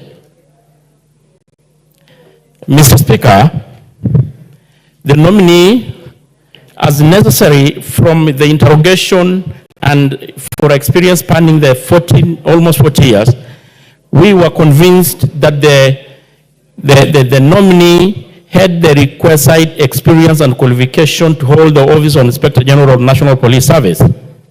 Mr. Speaker, among the very critical issues that I want to really discuss, we all know the current issues that are going in this country and the very needed reform in the police service, which are actually well enumerated in the Maraga Task Force report. And I want also to mention that even as we speak, this morning, His Excellency the President had launched the strategic plan to see the implementation of the police reform that were actually as stipulated in the Maraga report. And the committee was able to interrogate the nominee to see the stability for the said position. And we were convinced, Honorable Speaker, that this man is the best fitted man to implement and oversee the police reform. Mr. Speaker, we took the nominee through several very critical issues affecting this country, to include the issue of insecurity in the North Rift and the eastern part of the country.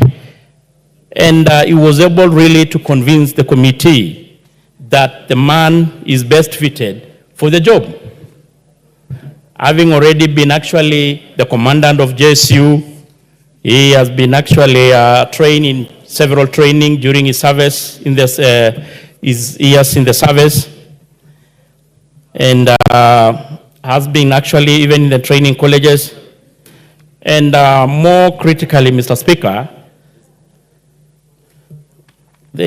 Honorable Speaker, we all know that one of the critical issues in the police service is the issue of the public trust and the corruption. The committee was convinced beyond any reasonable doubt that one Mr. Douglas Kanja will be able to handle the issue of corruption in the police service. We were so much impressed, and actually to the disbelief of many, that the worth of Mr. Kanja was 46 million, which was actually, it was hard for members to believe, knowing that how the corruption is rampant in a police service, and he has been serving in high ranks. That demonstrates the ability that this nominee will be able to handle the ghost of corruption in the police service and bring dignity to our service. Mr. Speaker, without taking much time, I want really to convince this House, or I want to prove to this House, that the man before you today is the man that Kenyans need, is the man that the Kenyan service need to bring about the change that we have been looking for too long, for many years, especially in the reform in the police service, to stamp out corruption, and of course to take this country forward in matters security. Mr. Speaker, based on the observation made, I want to recommend that this House approve the nomination of Mr. Douglas Kiroche, CBC, OGNW, for appointment as Inspector General of the Police service. Honorable Speaker, I beg to move, and I now request my very able Vice Chair, Honorable Retired Colonel Dido Raso, to second this motion. Thank you, Mr. Speaker. Honorable Raso, but order for record purposes, you did pronounce yourself on Article 247. It is Article 245 2A of the Constitution. Proceed, Honorable Raso. Thank you very much, Honorable Speaker. Honorable Speaker, I stand to second, and I want to say from the onset that I associate myself fully with the statement that has been made by my chairman, that Mr. Kanja has been found suitable by the Joint Committee of the Senate and that of the National Assembly. Honorable Speaker, Mr. Kanja started as a police constable and rose through the ranks. He actually went through 13 stages to be the nominee and contestant for the position of the IG. He waited for his time. He waited on the line. For that reason, I think these are the sort of people who, when they appear before Parliament or anybody, bodies that are going to determine whether individuals are suitable, it indicates that they have qualified to be where they are, irrespective of tribe, irrespective of the regions they come from. They are on a professional line that we can all say that, yes, he waited for his time and he has done due diligence for the work that he has been given. Honorable Speaker, Mr. Kanja is not new to this House. He is the immediate former Deputy Inspector General of the National Police Service, where he was at vigilance. And he has been able to communicate, to talk to members of Parliament, who, when you have issues concerning your constituents, he has been very diligent to attend to those without discrimination or without feigning that members of Parliament are actually disturbing him.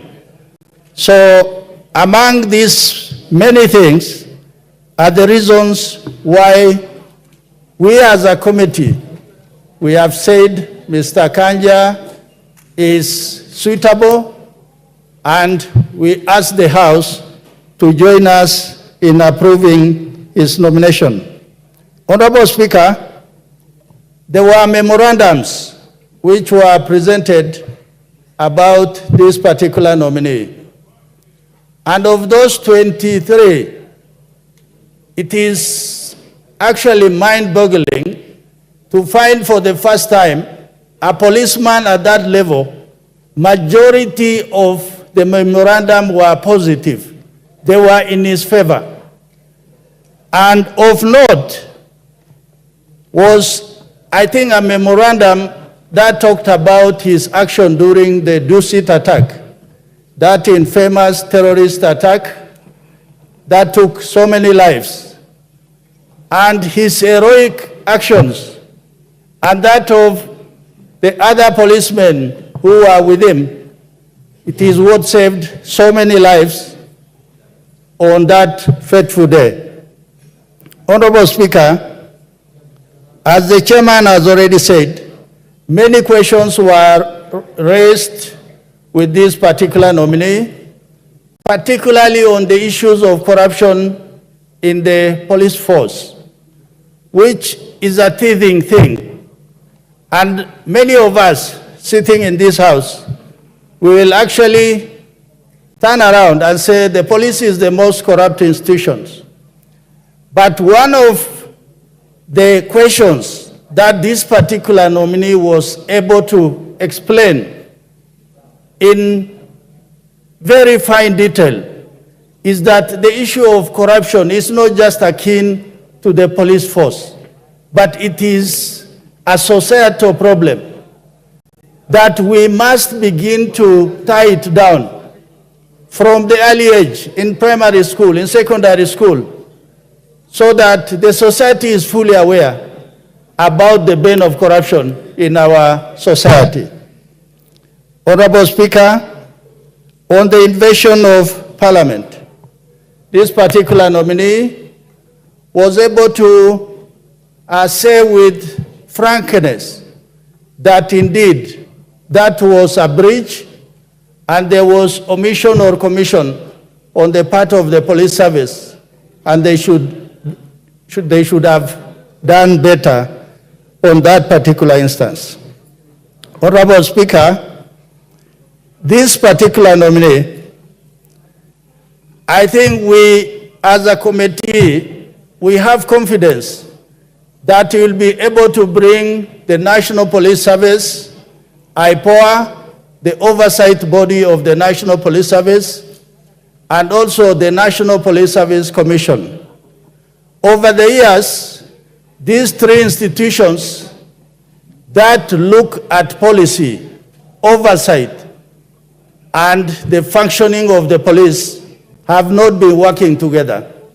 It has been a concern to the committee, and we have asked him, in case the House approves his nomination, he must be prepared to walk the talk to make sure that those three bodies work hand in glove. Finally, Honorable Speaker, it is the issue of the police. In the recent months, the police has been at the center of debate, both in the national media, among us as politicians and leaders. We must ask ourselves, does Kenya need a police force? What type of a police force do we need? Because the police will generally reflect the character of the nation. We cannot say we have good people and we have a bad police force. It doesn't really add up. The police is a constitutional body. They must act within the constitution. But equally, the Kenyan citizenry must also begin to identify with the police that we citizens must act within the law. The police are there under the Constitution to safeguard lives and properties. Those are my property and your property. The life of all of us as we sleep in our homes. There are policemen who are on the beat in the night to make this country secure. And for that reason, we must look beyond small or petty issues that the police are this, the police are that. It is important to actually identify that today our police are doing a very good job in the Caribbean to restore normalcy to a country that had just gone to the dogs. And that is how professional this police force is. Finally, Honorable Speaker, I want to join my chairman to request the House to approve this nominee. Thank you, Honorable Chairman. Order, honorable members. Let me first, before I propose the question, acknowledge the presence of Ndundune Second School in the public gallery this morning. Ndundune Second School is from Kibwezi constituency, Makueni County. Honorable members, I now propose the question. Order, honorable members. I now propose the question that, taking into account the consideration of the finding of the Joint Committee of the National Assembly Departmental Committee on Administration and Internal Affairs and the Senate Standing Committee on National Security, Defense and Foreign Relations, in its report on the vetting of Mr. Douglas Kanja Kirocho for approval as the Inspector General of the National Police Service, laid on the table of the House on Tuesday, 17 September 2024, and pursuant to the provisions of Article 245(2)(a) of the Constitution, Section 12(1) of the National Police Service Act, Cap. 84, and Section 8 of the Public Appointments Parliamentary Approval Act, Cap. 7F. This House approves the appointment of Mr. Douglas Kanja Kirocho as the Inspector General of the National Police Service. The interest in this is overwhelming, and therefore I'll not put the question. The Honorable Tiende Amolo.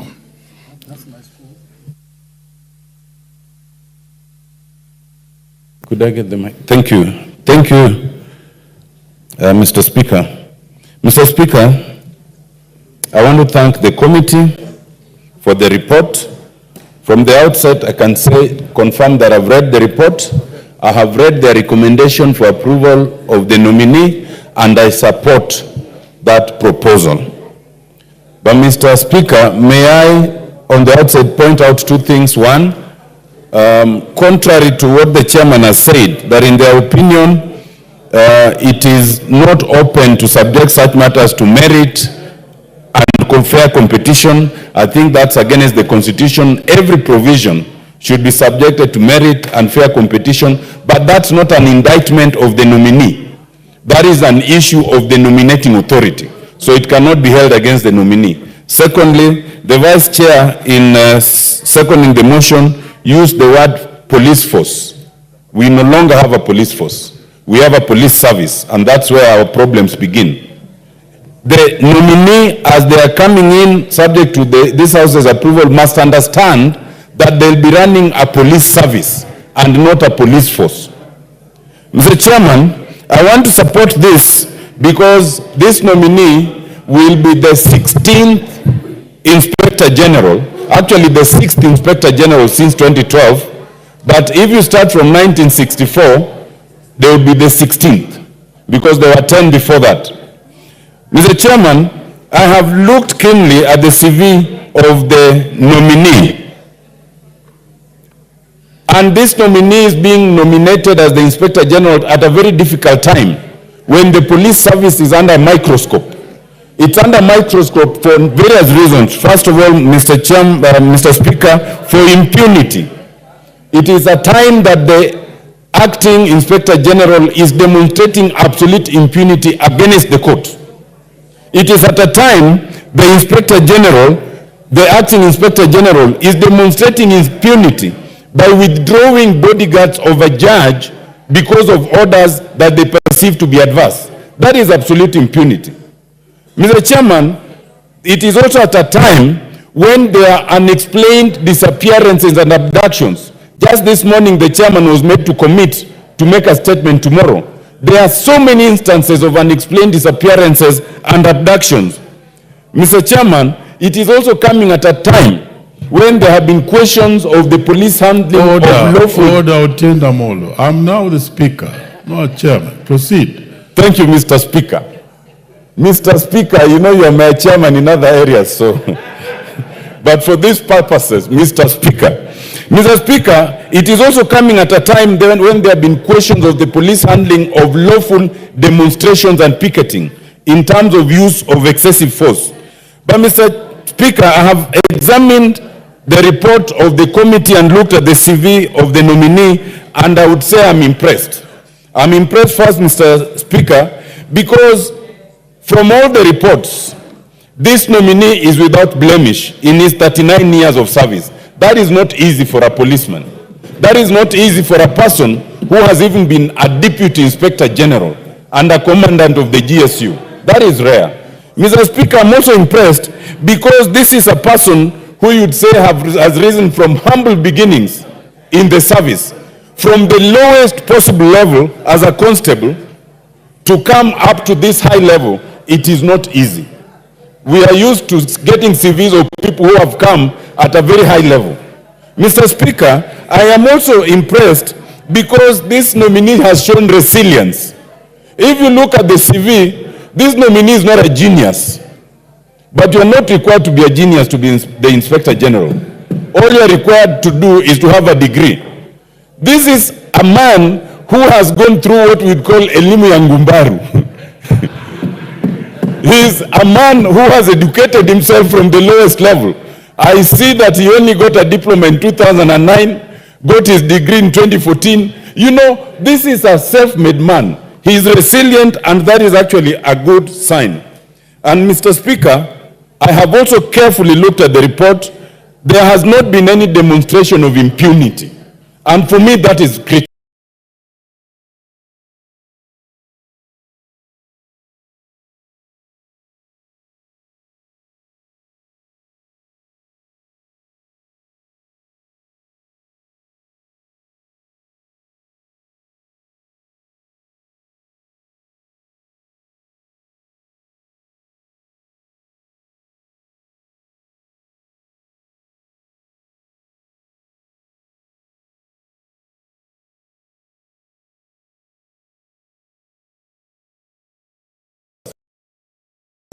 That is what an Inspector General must do, because as the foremost enforcer of the law, you must be seen to respect the law. If you don't, then those to whom you enforce the law will not respect the law.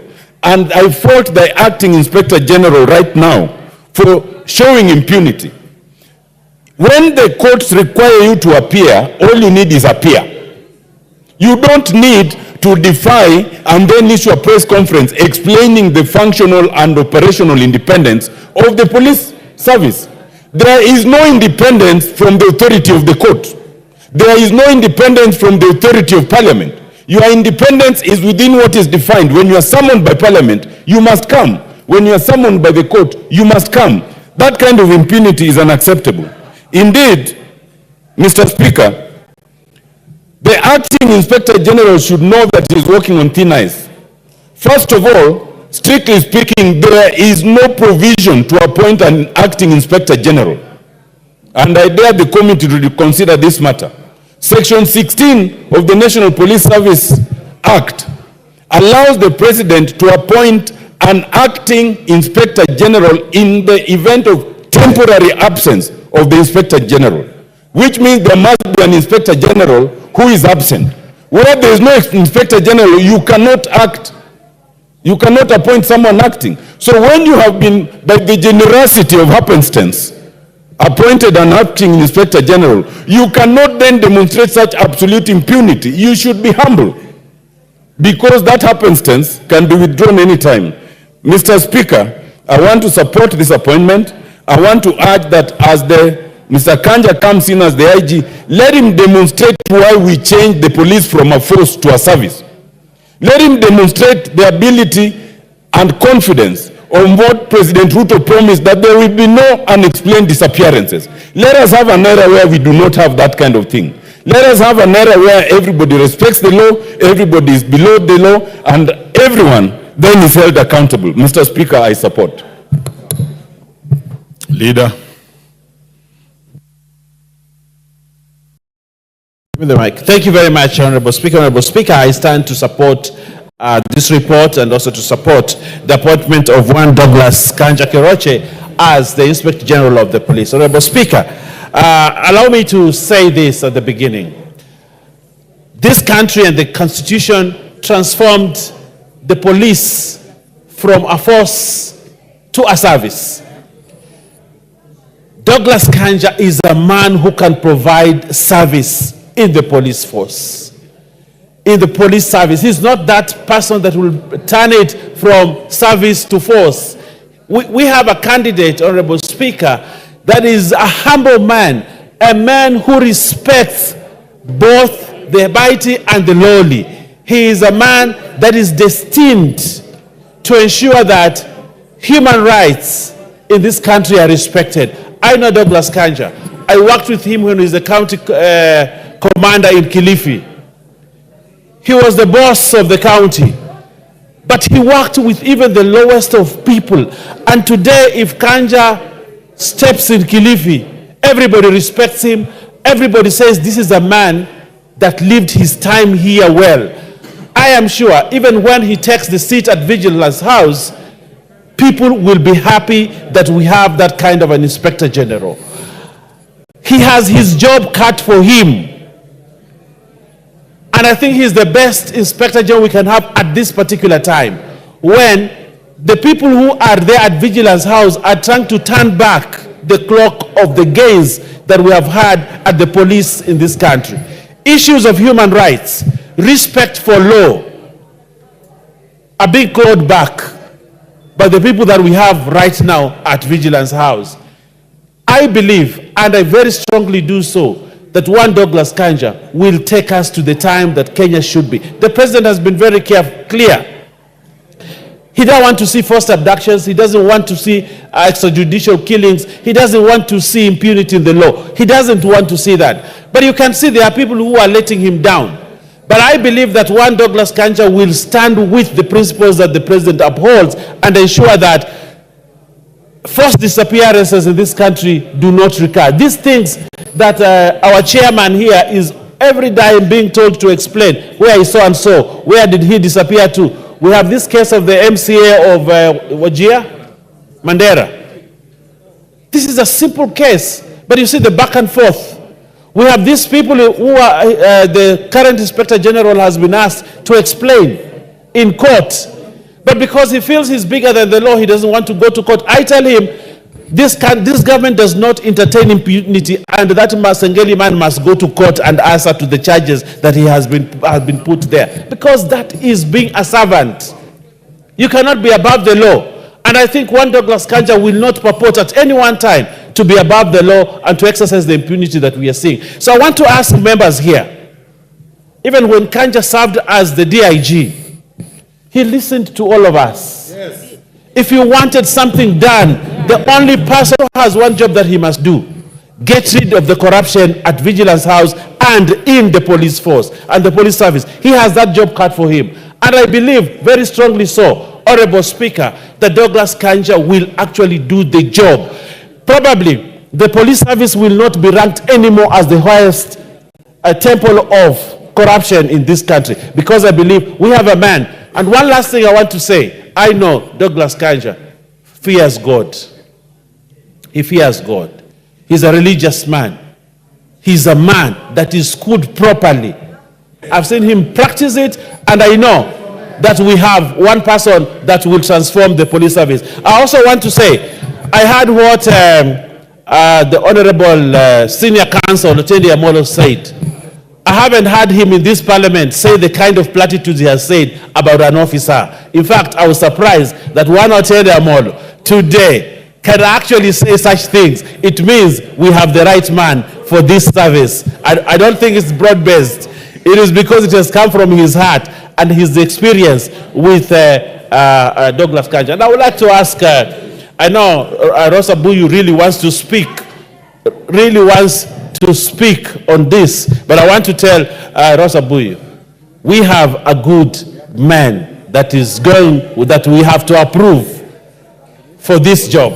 So I want to urge all members of parliament, let us come here in numbers, let's vote the right man for the job, who will not perpetuate impunity, who will not do things that our Inspector General should not do. And we have one man, Douglas Kanja Karoche, for the job. I support and I request all other members to support. Thank you very much. The Honorable Shadrach Mwiti. Yeah, he's number one on the list. Proceed. Yeah. Thank you, Mr. Speaker, for giving me this opportunity to contribute on this noble motion whereby I support or I concur with the findings of the Joint Committee. Mr. Speaker, Douglas Kanja Kirose has proved to be a great leader. The leadership he has shown on his colleagues and also to the fellow Kenyans makes him a very good IG when approved. Mr. Speaker, the track record of Douglas Kanja is crystal clear. His leadership in the various operations that he has done or he has led proves that he is going to make an excellent IG when confirmed by my fellow honorable members. The period he has served, Mr. Speaker, almost 4 decades in the civil service or on the police service, Mr. Speaker, shows that he has the experience that given this opportunity, which I'm very sure you've given, and I'm confident that his experience is going to give his colleagues a great direction on their leadership. Mr. Speaker, when Douglas Kanja was a director in the DCI, he gave or he activated leadership and improved on criminal identifications and DCI, as a DCI director, he proved that he is able to give good leadership. Mr. Speaker, when Douglas Kanja was in Eastern Province, he did a great thing or gave direction on policing and also, Mr. Speaker, the community engagements. Mr. Speaker, Douglas Kanja has shown great effort on ethical and integrity. For the 39 years Mr. Kanja has worked, he has not been implicated in any unethical activity. His integrity is very clear, Mr. Speaker. Mr. Speaker, the findings of the Joint Committee is elaborate, and when Mr. Kanja is confirmed, I'm confident that the infrastructure of various police stations are going to improve. Mr. Speaker, I concur with the Joint Committee and associate myself with the report. Thank you, Mr. Speaker. The Honorable Farah Malim. Mr. Speaker, I also want to render my voice on this very, very important matter that's before us. Mr. Speaker, I have known Kanja for a few years. And I can tell you one thing, I am usually, ordinarily, normally, not too generous with compliments, but this is one man who has earned my respect. Who has earned my respect in the criminal justice system. He is impeccable. He is very good. He's human. He's down to earth. and basically cares about this country the way a member of the security establishment in the country should be worried about our country. I come from an area that has got security issues. And one of the things that will impress you when you look at his CV, he started service in the Lokichokio area. The areas that essentially have got the same security situation as my area. And when you talk to him, it doesn't matter what time you call him, whenever there's an emergency, he is for sure going to call you back and he will attend to that problem personally himself. Every time I went to his office there and I said, these are the challenges we have there, he comes back to you when he has done a serious job. And always, invariably, every time, he has done something that was very patriotic and, in my opinion, exactly how somebody in that position should conduct himself and maintain the patriotism for this country, because there is nothing like a problem in the law and order. The moment you have a breakdown of law and order in a country, you don't have a country. You don't have a country. And I want him to continue with a very good job in this new position. He has our support. I can see the mood in the House is for him. I can attest to it. In my many years of being in politics and being a member of parliament, I have seen many, what do you call, he has no equal. Let me tell you one thing. He has absolutely no equal. So thank you very much, and I want to support the report of the Joint Committee, and I also implore other members of parliament here in the National Assembly to support the appointment of Kanja as the new Inspector General for our country. Thank you. The Honorable Lydia Haika.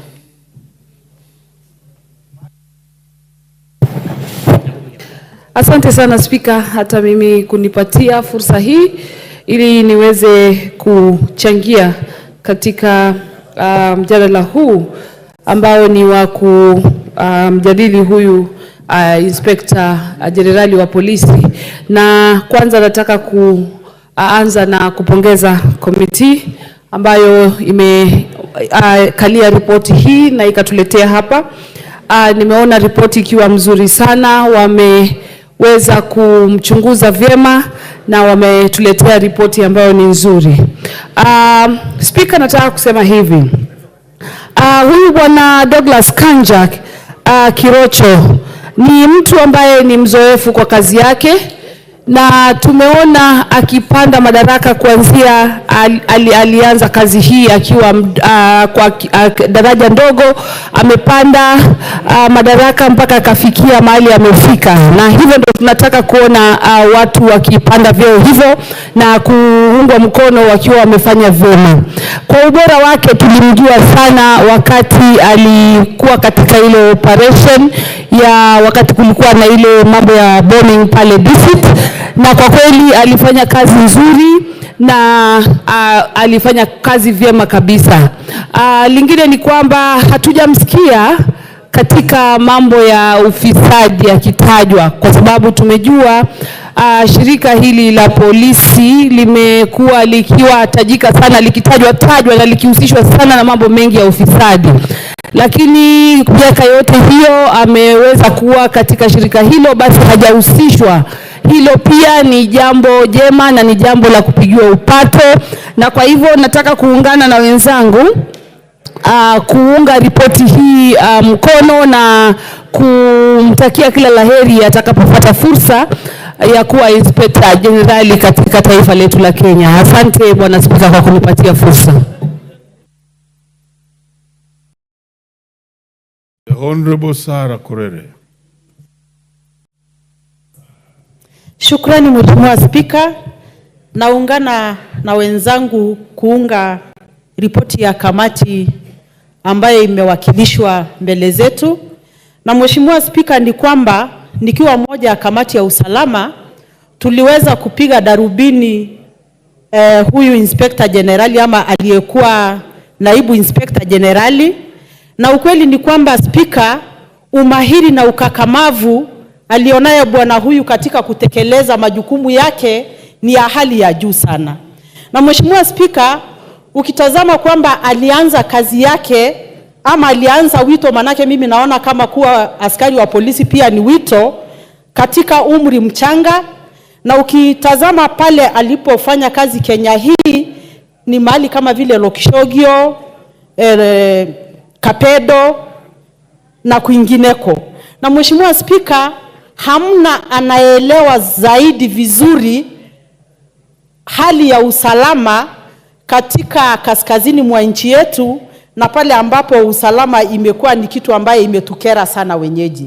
Na Mheshimiwa Spika, huyu bwana alipokuwa naibu inspector generali, ilikuwa rahisi kumfikia Kanja, rahisi mno kuliko kufikia komanda wa polisi katika kaunti yako mwenyewe. Kwa hivyo Mheshimiwa Spika, tunasema bwana huyu anastahili na anaweza, sio kwa sababu ametoka mahali fulani, sio kwa sababu ako na jina fulani, ni kwa sababu ni Mkenya, na ni Mkenya ambaye anapenda nchi yake na amehudumia nchi yake kwa ukakamavu na pia kwa unyenyekevu. Mheshimiwa Spika, tukitazama masuala ya elimu, ukitazama kozi ambayo huyu bwana amepitia, ingewekwa pamoja na kusawasanishwa na degree, anaweza kuwa pia na PhD kwa yale ambaye ameweza kusoma kama polisi. Mheshimiwa Spika, nchi hii inahitaji polisi ambaye watahudumia wananchi, kwa sababu polisi ni huduma. Na nani ataleta hii huduma? Mimi naamini huyu bwana ataweza kutekeleza hayo. Lakini kando na hayo ni kwamba mara mingi tunajipata tukiwa viongozi, tukiwa wananchi, tukiwalimbikizia lawama chungu mzima polisi kwa sababu ya kutotekeleza majukumu yao. Lakini tunakosa kutazama kwamba mara nyingi hata katika bunge hii tunapofanya bajeti, ile bajeti ya polisi wanapewa ni pesa kidogo sana. Ndio maana nataka kusema kama mmoja wa kamati ya usalama kwamba hata tunapopea huyu bwana kazi, hata tunapokuwa na matarajio chungu mzima, lazima polisi wapewe yale mambo ama yale fedha yatakayowawezesha kutekeleza majukumu yao. Na Mheshimiwa Spika, mara mingi mambo yakiharibika, kila mtu ana hukumu polisi, maneno ya haki za kibinadamu. Na mimi huwa nauliza tu swali moja, polisi sio binadamu? Polisi hana haki? Unatuma polisi akatekeleze wajibu, hana nguo rasmi ya kumkinga, labda kutokana na kurushiwa mawe, hana vifaa zile anahitaji za kutosha. Sasa huyo polisi unataka afanye nini?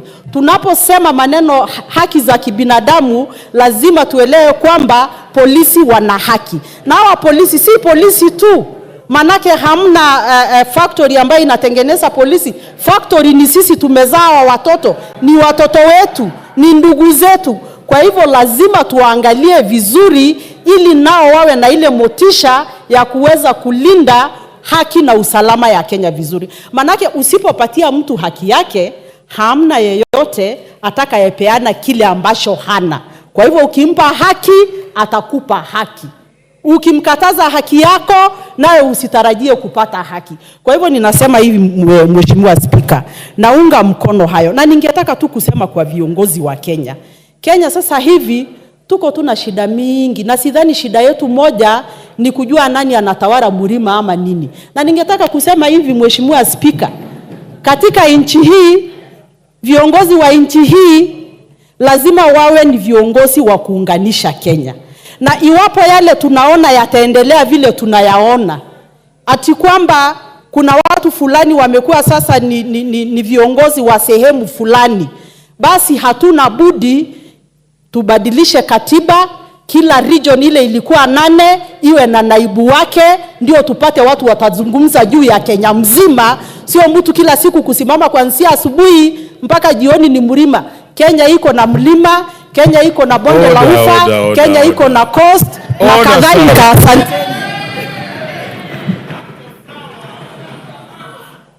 You must be relevant. Anyway, other members, the Honorable Joseph Kihangara Larry, MP Larry. Mlima. Thank you, Mr. Speaker. I happen to come from the Murima that is being referred to. From the onset, Mr. Speaker, let me say that I'm a member of the Committee on Administration and Internal Security, and I sat through the approval hearing process, and I stand to support the committee report and also urge my colleagues, members, to approve the candidate, that is Mr. Kanja, for the position of the Inspector General. Mr. Speaker, from the hearing, you realize that Mr. Kanja was employed in his early 20s in the police force, and meaning that he has worked for over 30 years in the police force. Mr. Kanja has risen through the ranks, starting from the position of a constable all the way to acting Inspector General. And Mr. Speaker, having Mr. Kanja appointed as an Inspector General is a way that will boost the morale of the police officers. Reasons being that if he has risen through the ranks to become now the Inspector General of Police, one of the problems we have in the police force is that there are people who are employed as constables and they stay in that position for forever, probably until they retire. Mr. Kanja will be the man now to bring the change that officers, as they serve, he is going to eliminate discrimination. Because we are aware that transfers and promotion of police officers has not been on merit in most cases. It has been on who knows who. And I think Mr. Kanja, having gone through the ranks, is somebody who's going to help us in this particular matter by boosting the morale of the police officers.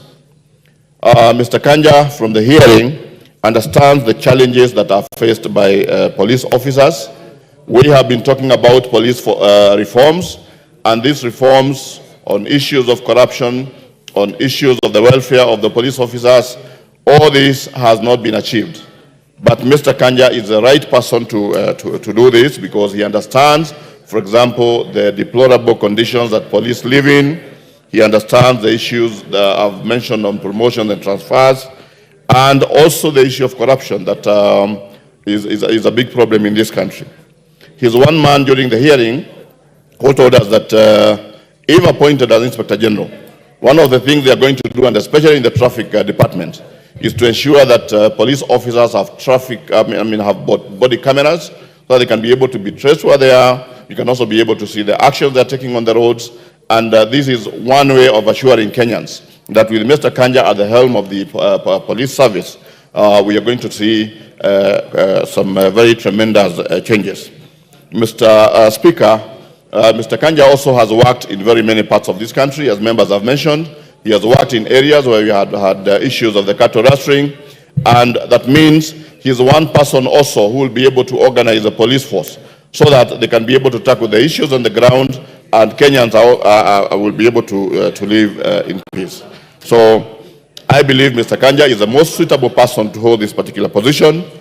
Congratulate him as we move to approve the position, and also urge him and ask him that he should serve Kenyans from all corners of this country, of course without discrimination. And he did show us during the approval, when he was acting Inspector General, that he was able to handle issues raised by members of the public. And with that, Mr. Speaker, I support and thank you. The Honorable Dikiri Mugambi. Thank you, Mr. Speaker.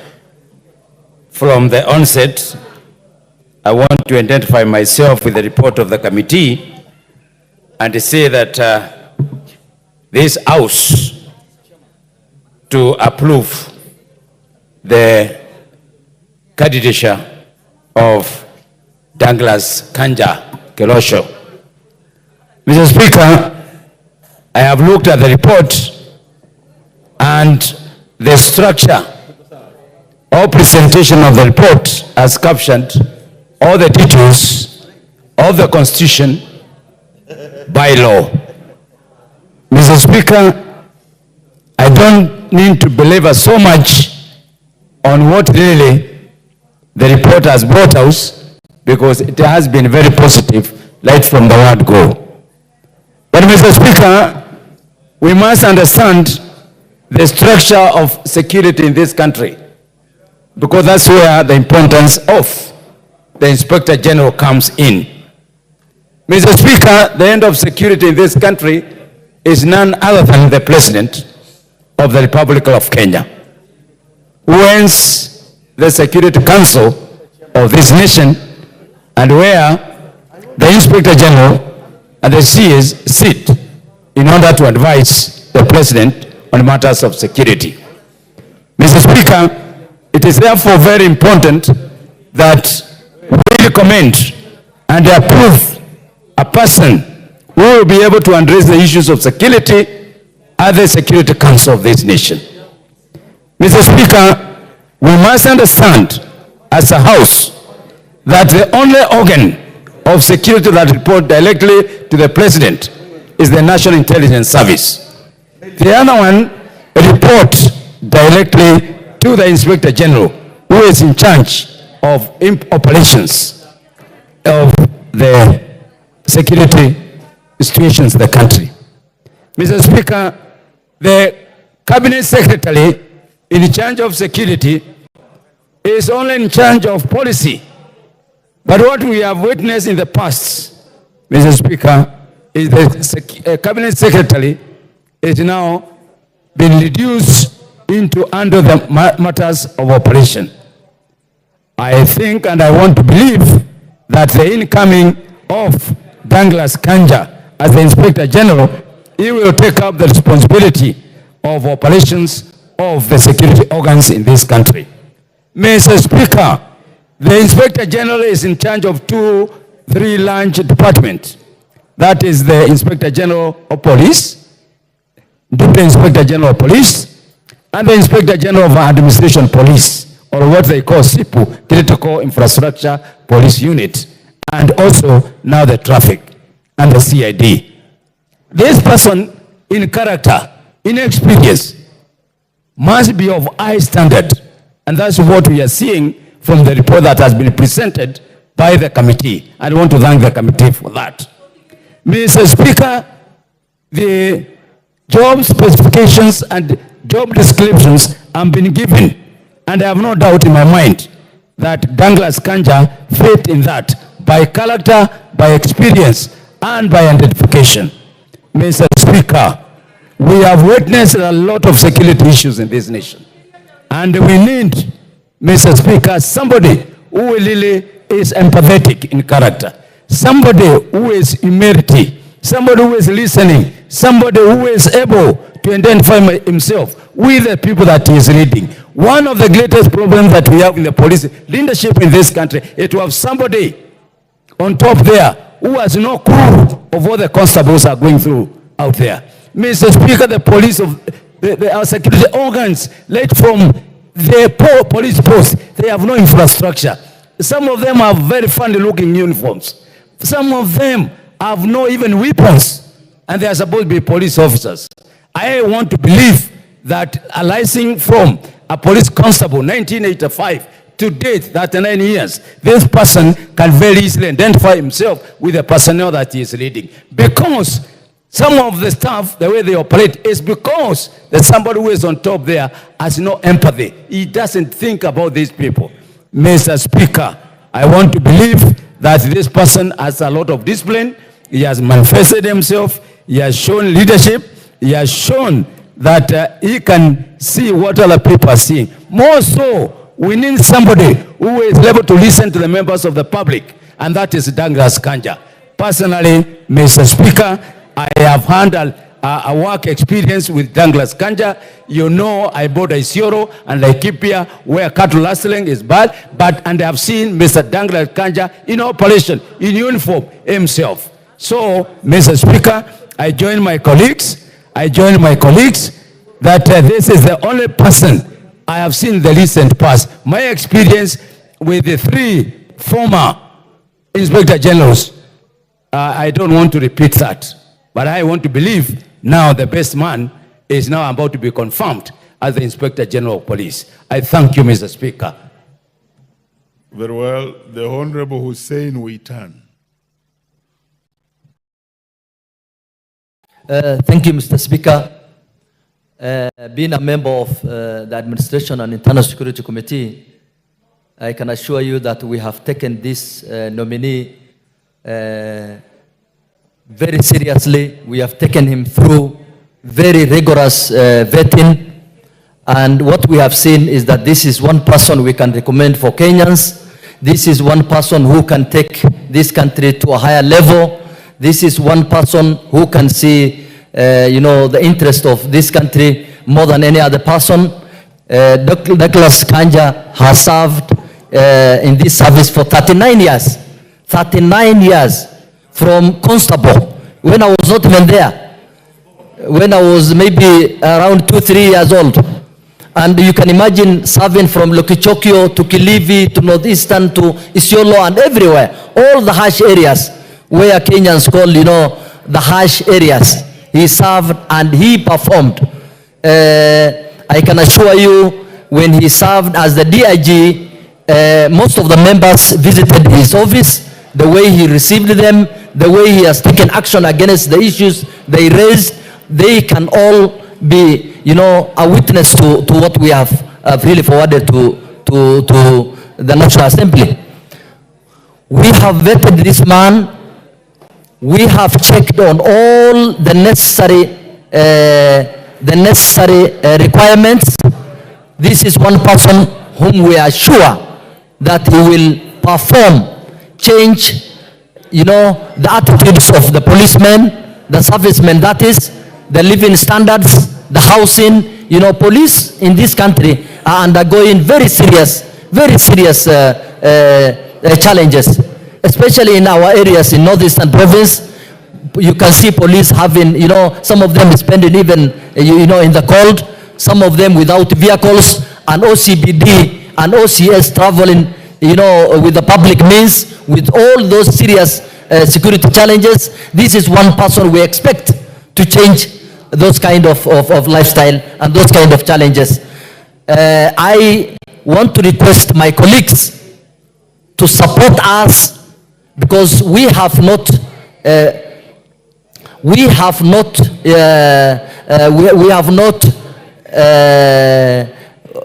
approved this person just for the sake of who Kanja is, where he comes from, but we have approved him, following his academics, following his experience, following his experience, from the lowest level.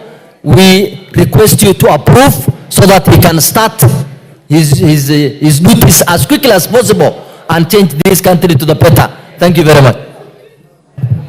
Very well. Before the next speaker, let me allow the Honorable Mutuse to just welcome the school from Makueni. And I give you 1 minute. Mr. Speaker, if you allow, I'll welcome the school and make my contribution so that we are timeless. Thank you, Mr. Speaker. Order, Honorable Mutuse. I've given you straight instructions. Proceed. Thank you, Mr. Speaker. Mr. Speaker, please allow me to welcome Ndundune Secondary School. Ndundune Secondary School is a school within my constituency, particularly in Emali Molala ward. Ndundune in Kikamba means a red squirrel, and for sure the place has very fertile red soil.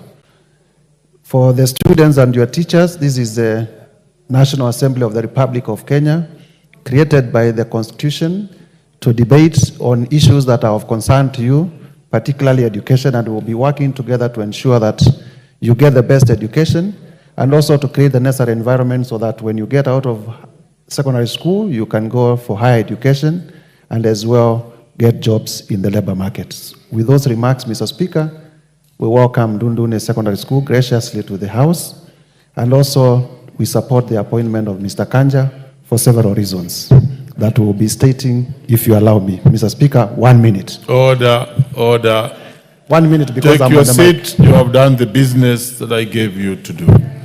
Next to speak on this, and Honorable Mutuse, you must be very ordered. This is a house of rules and order. Let's have the next speaker making his comments on this, and these are people who have been waiting, and I want to tell the House that we have actually opened this debate, so we shall continue in the afternoon. So take your place and relax. Let's have the Honorable John Waweru. Honorable Speaker, it would be sacrilegious of me to start without thanking the committee. The work that has been done by the committee led by the Honorable Tongoyo and the committee in Senate has been such a thorough job. We agree that this committee, the joint committee, were actually the gatekeepers for this plenary as they were preparing this report, a report that has been prepared so well and so professionally that even as we are debating it, we are debating a complete report. Mr. Speaker, I do thank and congratulate the Joint Committee of Senate and the National Assembly, and at the National Assembly led by the Honorable Tongoyo. Mr. Speaker, this report is covering all the important bases, and I would not want to belabor points that have been made here by members. I'd like to say that if we are seeking for professionalism, we have been given proof of how professional this gentleman is.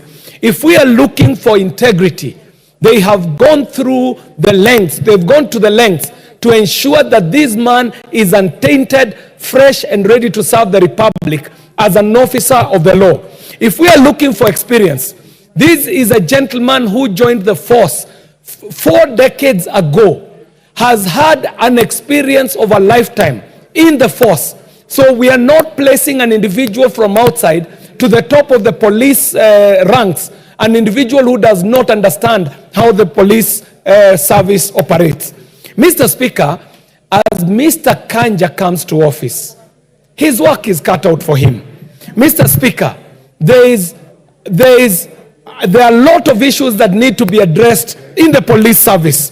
Mr. Speaker, we are in a new world. We are talking about being in the 4th industrial revolution.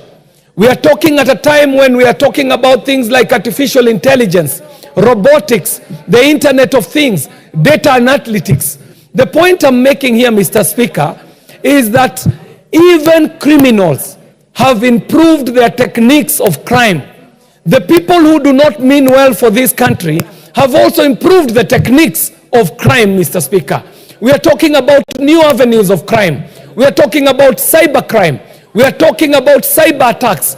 The point I'm making here, Mr. Speaker, is that the old techniques of policing will not hack it in this day and age. We are in an era where technology becomes an important component of policing. And as I say that Mr. Kanja's work is cut out for him, I mean that we might need to professionalize the police force by introducing new techniques, using available technology, the technology of today, to make sure that we incorporate it in policing. Mr. Speaker, the President of this Republic made a pledge to the nation before he was elected.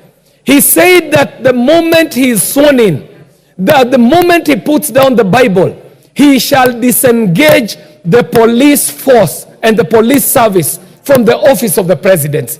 He even freed up the resources of the police so that the police are independent in the operation.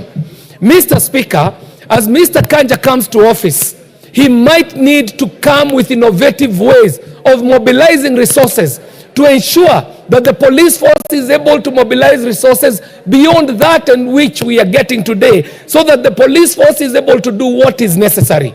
Mr. Speaker, when I say that Mr. Kanja's work is cut out for him, we also need to relook at past laws, decrees, and regulations that have been made. Mr. Speaker, the honorable members that you see in this house have their hands tied. These members know that the police are living in very bad conditions in their constituencies. But Mr. Speaker, there was a decree that was made that the NGCDF cannot construct police houses or police lines in police stations, Mr. Speaker. Some of these decrees, we need to relook at them, Mr. Speaker.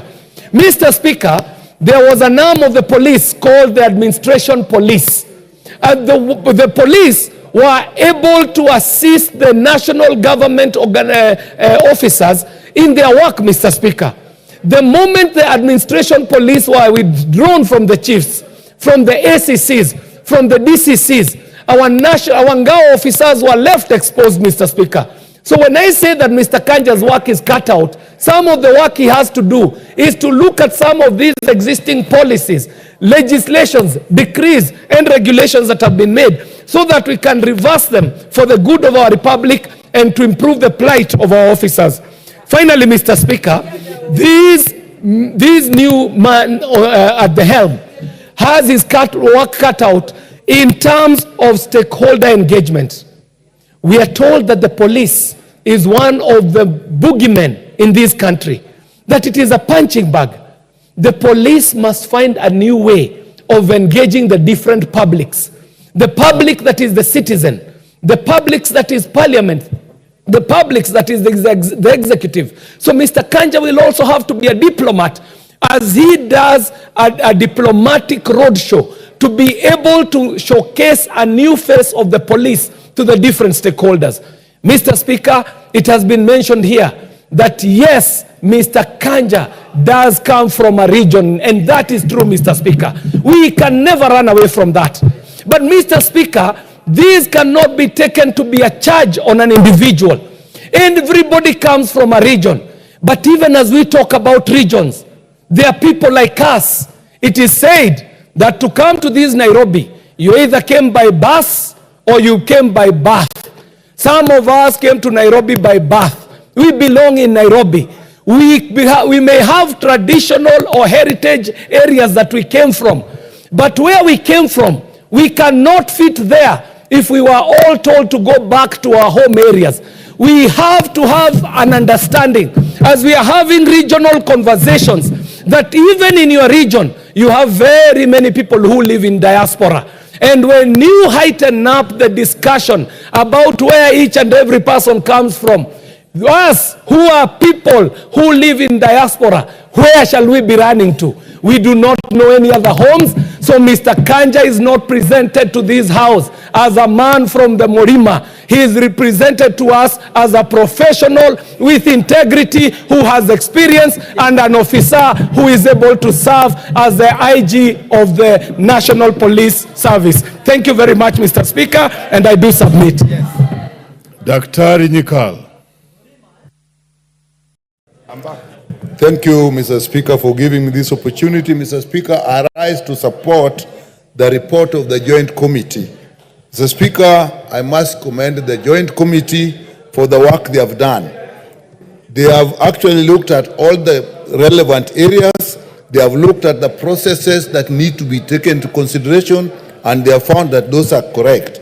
They have looked at the constitutional requirement, and they have affirmed that. And Mr. Speaker, on the experience and the other characters of Mr. Kanja, I do concur with what is in the report. I've interacted with this gentleman, and I think the committee is actually stating what is correct about him.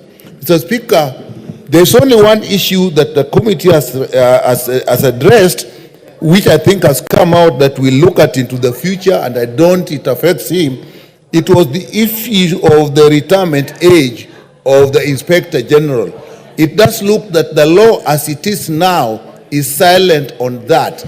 The committee says it is exempt, but it really not exempt. What it says at above the Deputy Inspector General, there's no inclusion. He talks about below that they retire at 60. Above that, it doesn't.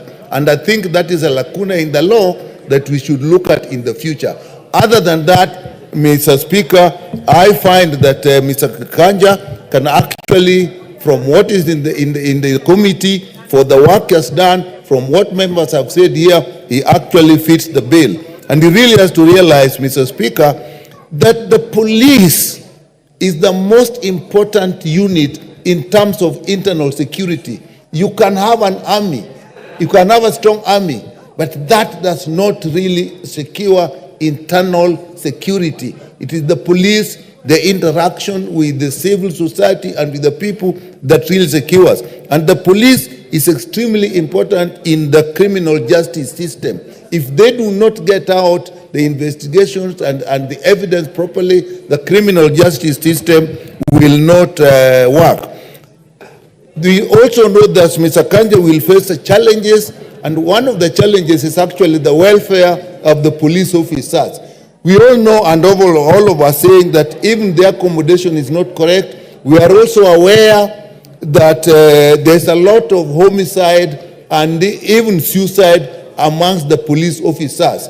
This is a challenge. It indicates that there is some distress in their areas of work, the conditions of work, and I think that is something he will have to address. Mr. Speaker, there is also a challenge of the perception of what the police like in terms of corruption. I think that is what we will have to address. There may be reality in it, and that will have to be addressed administratively and legally as required, and we know he is capable of that. But also the perception. And another issue that really will change is the conduct of the police in relation to upholding the constitutional right during civil strife. This has not come out well. The way they have dealt with people during demonstrations that are legal, the use of what I'll call lethal force, the abductions that we have seen, we can't blame one man on this, but it is in the force. And now that when he takes up this job, I think that's that he should really address. And the general conduct of the police and the attitudes towards the law, the police should see themselves as a service, as friends of the people. If you're walking in the street and you see a policeman, the correct attitude would be, that is somebody I can go to for safety, not that that is somebody that is likely to harm me. I know he's been in the service, and as a person he has done well, but these are the challenges that he has to address. And therefore, with that, Mr. Speaker, I support the report of the committee. Honorable Soro, you've been waiting. Thank you very much, Honorable Speaker. Honorable Speaker, I also want to join my colleagues in supporting the committee report about the nomination of one Mr. Douglas Kanja Kirocho. Honorable Speaker, this is one of the rare occasions where an officer, a career officer, is being supported across the political divide. It is quite shocking that a police officer is receiving overwhelming support from members of this House from both sides of the aisle. But, Honorable Speaker, there is one thing that has that really people raised upon the appointment and the nomination, or upon the nomination for consideration of one Mr. Kanja, Honorable Speaker, and that is the issue of age. But even before we get to that issue of age, Honorable Speaker, I mean, I don't think the National Police Service Commission and indeed the appointing authority could get a better person to serve in this capacity. A career public servant, a career police officer who's risen through the ranks from a police constable all through. He's actually done nothing in his life other than policing or doing police work. This is a person that has served this country with no single disciplinary case. You can imagine. It is quite uncommon for a police officer. And you'll agree with me, Honorable Speaker, that at the time Honorable Kanja was, Mr. Kanja was joining the service, it was at the time we had a police force, not the police service. At the time when the police officers had the temptations to use force, had the temptation, had power to arrest you. They had power to put you in remand, to arrest you for merely having a black nose or big nose and say, you look like you do not have an ID. They ask for an ID, you provide, they say, okay, give us now kitambulisho, give us this and this. They used to, because of that old culture of the police force. But this police officer, Honorable Speaker, has been in service without a single complaint from the member of the public, from any member of the public in regard to his service. I mean, we couldn't get, I don't think the appointing authority could have gotten a better person to serve as the Inspector General of Police. But more important, Honorable Speaker, look at the personality of Mr. Kanja. Look at his demeanor. He's appeared on media to address several issues of national interest. Look at the way he presents himself. I mean, with a lot of composure, extreme maturity display, and commitment to his work. This is the best person, Honorable Speaker, for this work. Then now, much work will have done the smallest part of our work. to have him passed in this house. But much work is needed of him going forward. Number one, he has a lot on his table. Even as we talk about, police brutality, sometimes we raise issues about the way the police officers conduct themselves, which of course they haven't changed. Today, Honorable Speaker, I need to raise, to speak from the other side, Honorable Speaker, that Mr. Kanja has got a higher responsibility to take care of his officers. The morale in the police service is going down. Some senior officers, the inspectors, the chief inspectors, Honorable Speaker, some of them they still harass the junior officers. The way the officers live, the way the way they operate, the way the places they live in, Honorable Speaker, is still deplorable. Mr. Kanja has a responsibility to defend them before the National Police Service Commission, and I'm sure that is what some members want to raise an objection over, that as the head, because everything rises and falls on leadership, he has that responsibility to reinstate the morale of the junior police officers. At least much of the work in terms of their salary has been reviewed by this House and the President, but still much needs to be done as far as morale is concerned. But again, more important, Honorable Speaker, Article 49 is not well executed by police officers. Article 49 of the Constitution, Honorable Speaker, provides that the rights of arrested persons, that when you arrest a person, you need to tell them why you've arrested them, you need to listen to them, then you give them a right to call any person that they may deem fit. But still to date, young people, young jobless people in the streets get arrested and then they are still told, utaongea mbele. Such are the disciplinary things that the Honorable Mr. Kanja needs now to check and teach his junior officers, that you don't just move around. We have now moved from the police force. It is now a police service. It doesn't cost you much as a police officer to talk to your fellow Kenyan in a soft language. I mean, really, why would you harass people and tell them, utaongea mbele? So such are the things that we really need to review, Honorable Speaker, going forward. But on the age issue that I had said earlier, Honorable Speaker, Article 45 of the Constitution and Section 11 of the National Police Service, Honorable Speaker, does not, in as much as it provides qualifications and the appointments of the IG, it is still silent on the age matter. It's silent. So he is virtually 61, but the provisions of the law are still silent. Of course, people will challenge us that there is Rule 70, Honorable Speaker, of the Public Service Regulations that, of course, talks about the public servants, mandatory age being 60. But again, that is public service, public servant.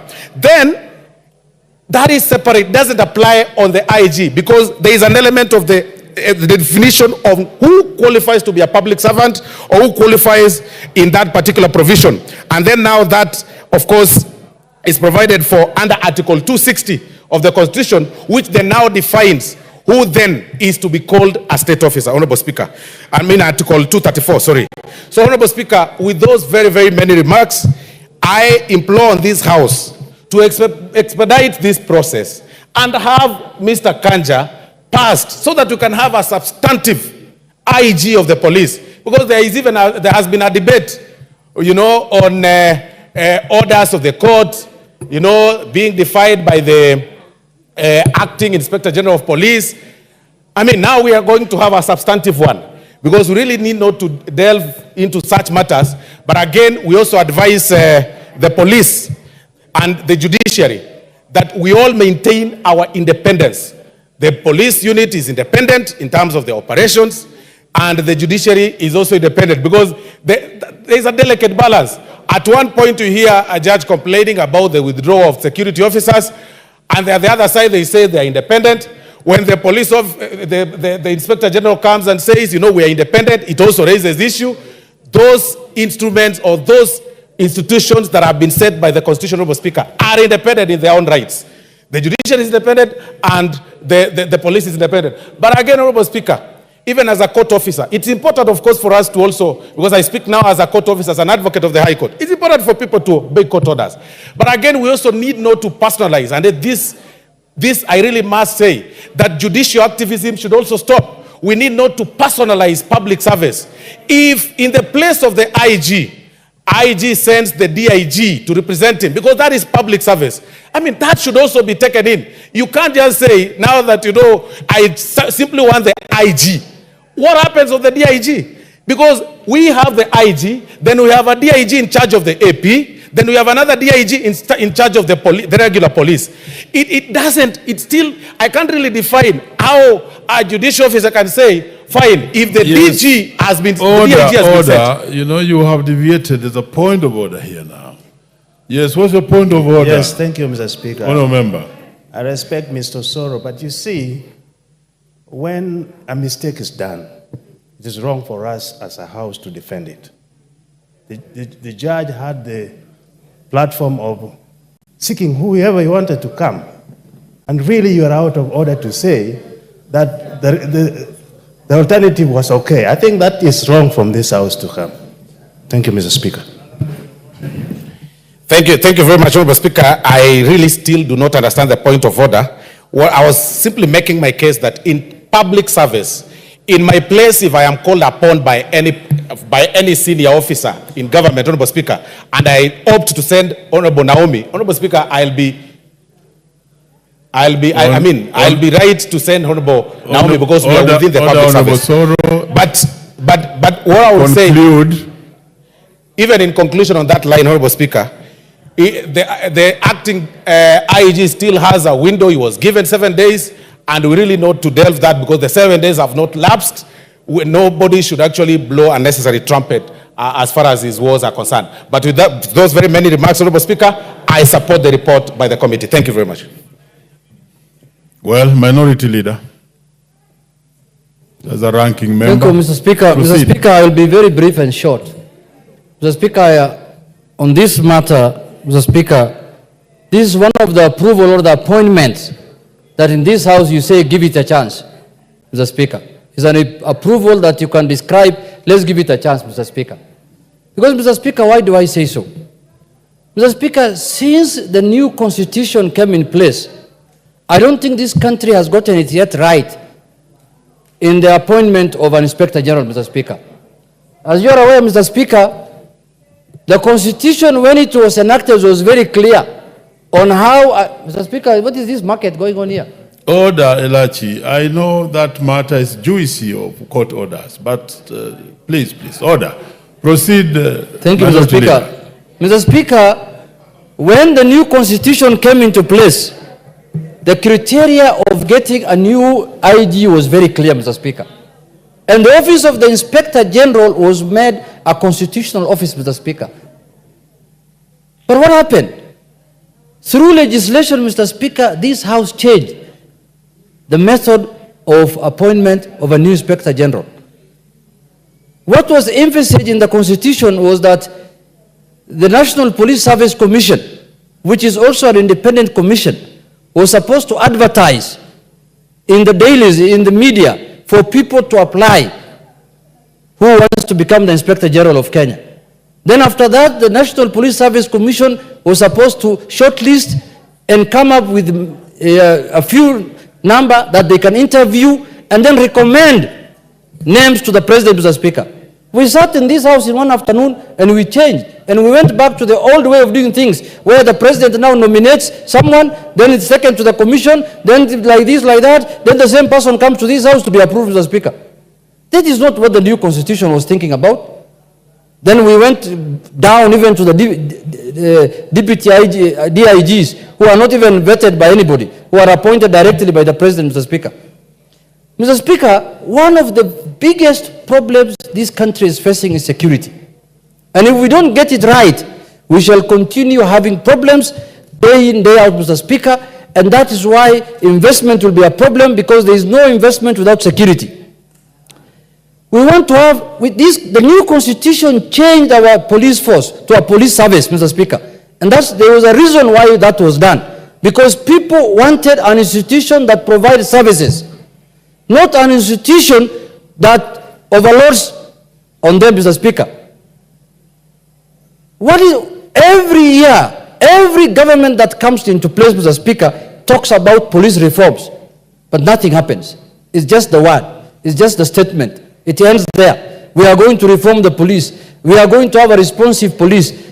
We are going to have, you know, when you see our policemen in this era, in this time, Mr. Speaker, carrying rungus in town, Mr. Speaker, it's shame. Very shame. They are carrying rungus to beat up citizens, Mr. Speaker. Well, how can that happen, Mr. Speaker, in this era of today?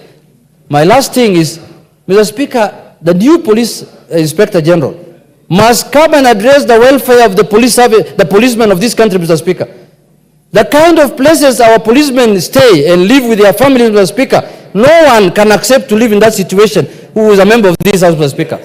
That issue must be addressed conclusively if the new inspector general is to leave any legacy, Mr. Speaker. And I want to warn him there, from the floor of this House, if he is going into that office to be used politically, so that he can fight certain political groupings, like the way they fought Azimio when we were doing Mandamano, Mr. Speaker, then he is going for the wrong job. We are going, even though now they are calling it broad-based, we want everybody who is not in broad-based, or who is in broad-based, or who is in broad-nusu, he should make sure that the citizens' rights are upheld, Mr. Speaker. And they are the law enforcers. It is the police that enforces the law, Mr. Speaker. They must enforce the law impartially. If they are going to side, if the Inspector General will be used to do certain sectarian orders, Mr. Speaker, we are going to take action against him in this House. Mr. Speaker, I want to conclude now by saying that Mr. Kanja has been a career policeman. He has served 35 years in the police service, 39 years, I am told. I hope and pray that he will do things differently. I hope and pray that we are going to have a police service that is responsive, and for that reason, I am saying we do this approval based on what is called, let's give it a chance. I'm not saying that I am fully satisfied, but let's give him a chance. We see how he performs. Thank you very much, Mr. Speaker. The Honorable Jane Kagiri. Thank you, Honorable Speaker, for giving me this opportunity to support the appointment of Mr. Douglas Kanja. Honorable Speaker, many times in this House, our committee presents a report, and from the findings that they give us, you find yourself disagreeing with some. On this occasion, Honorable Speaker, I tend to agree with everything that has been said about Mr. Douglas Kanja. Honorable Speaker, I first got to know Mr. Douglas Kanja through a phone call when he was the GST commandant. We never got to meet in person, but the request I had, he actually assisted me over the phone. Honorable Speaker, listening to the credentials of Mr. Kanja, this is a great man that we all need to learn a lot from. Number one, Honorable Speaker, the GSU commandant, Mr. Kanja, still remains the same man as the DIG, and I believe will continue to be the same man as the Inspector General. Honorable Speaker, I believe there are only 4 areas I want to speak to Mr. Kanja about. The first one, looking at his career progression, it is my hope and prayer that he will stand up and assist his junior officers in their welfare and in their growth in the police service, having had the experience of growing through the system. The second thing, Honorable Speaker, during the demonstrations, we watched a lot of miscommunication from the police service.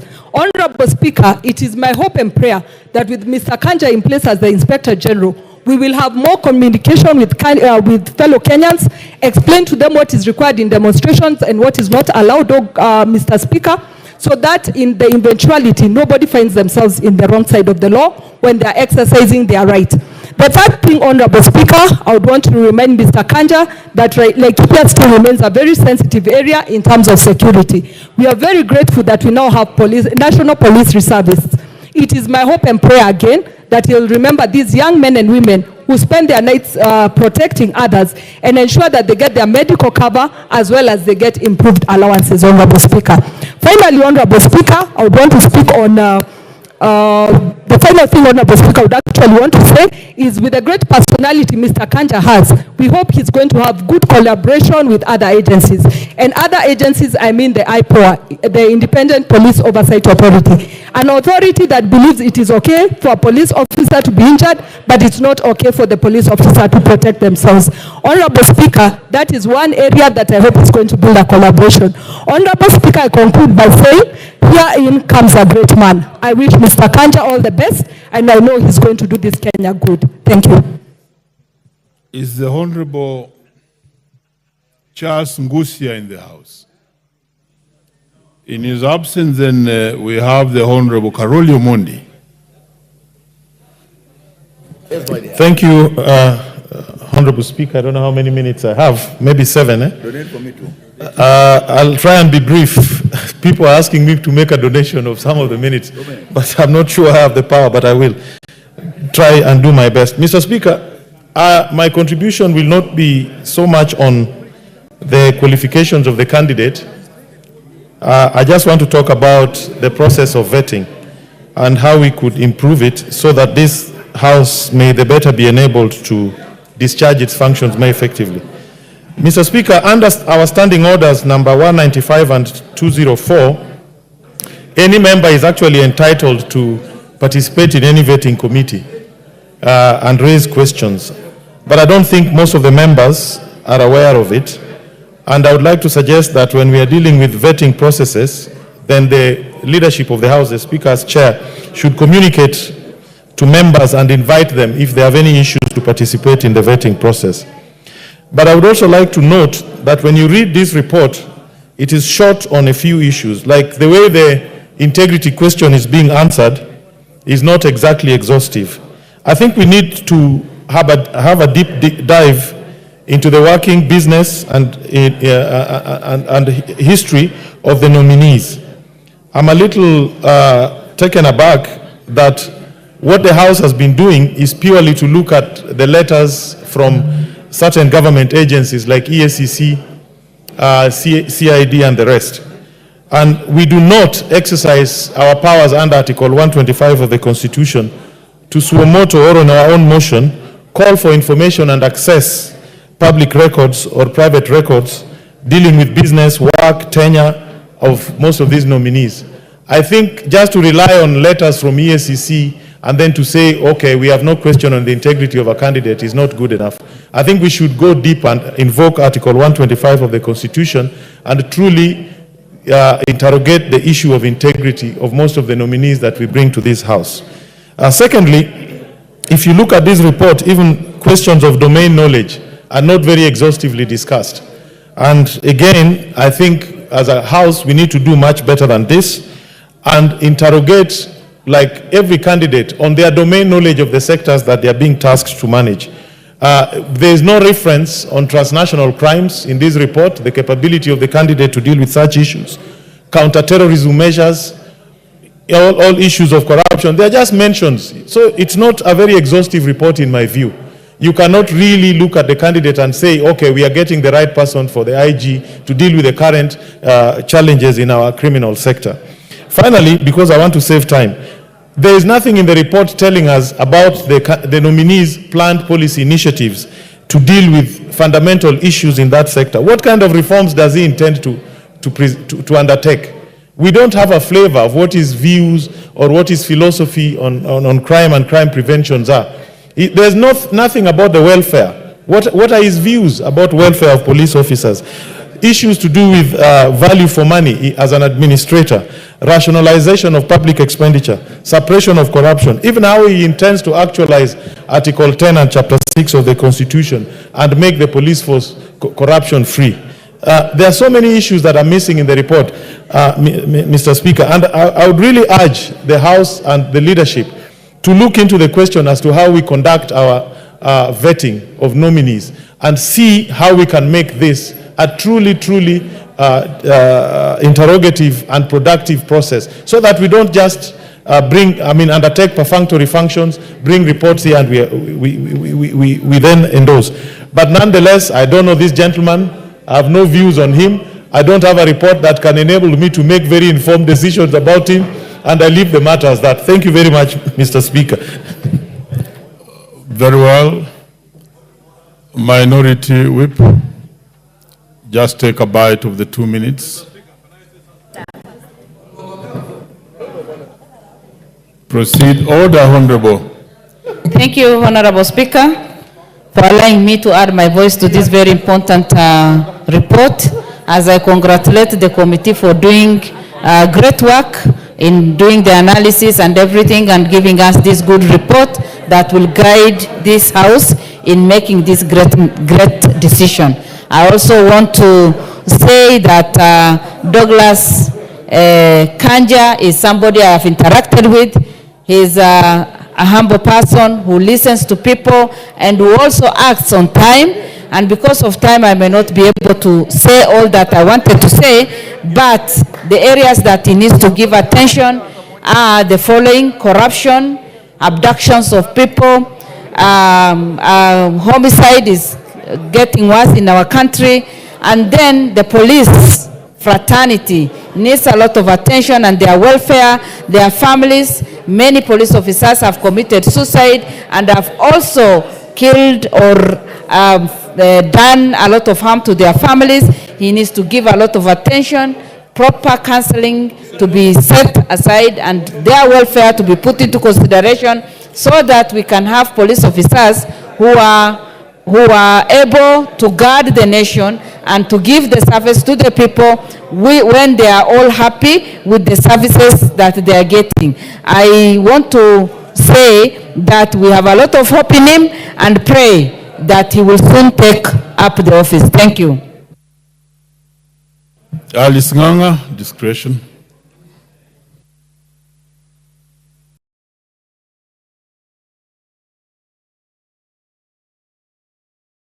Thank you, Mr. Speaker, for giving me this opportunity also to add my voice to this important report. First, I want to thank the Committee on Administration and Internal Security, as well as the Senate, for coming up with this report. Chair, Honorable Speaker, when I looked into this report, I can tell you this gentleman is qualified to lead this nation as Inspector General. He's very capable, he's very experienced, he's up to the task, he's very dedicated, his public relation. I did not know Mr. Kanja until there was a situation in my constituency, and just a pastor from that place told me that he has Kanja's number, and he said that I want to call him, he will pick. And believe you me, he picked that phone call without knowing who is calling. So I can say his public relation is up to the task, and he will be able to do this work. In integrity, when it comes to matters to do with integrity, our constitution stipulates that you are supposed to go clearance from various departments of this nation. And we have seen from this report that KRA cleared him, EACC cleared him, ODPP cleared him, DCI cleared him. And Honorable Speaker, you know this is a man who has been in this force since he was 20, for the last 30 years. And we did not hear any incidences that has happened where he was serving. All what we can say, and you have seen he has grown from the ranks from low level to where he is today.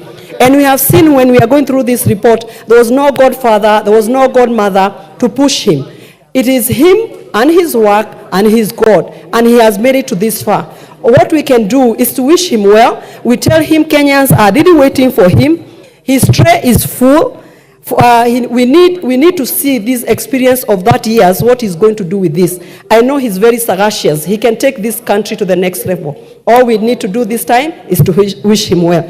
Thank you very much, Honorable Speaker. We may be upstanding.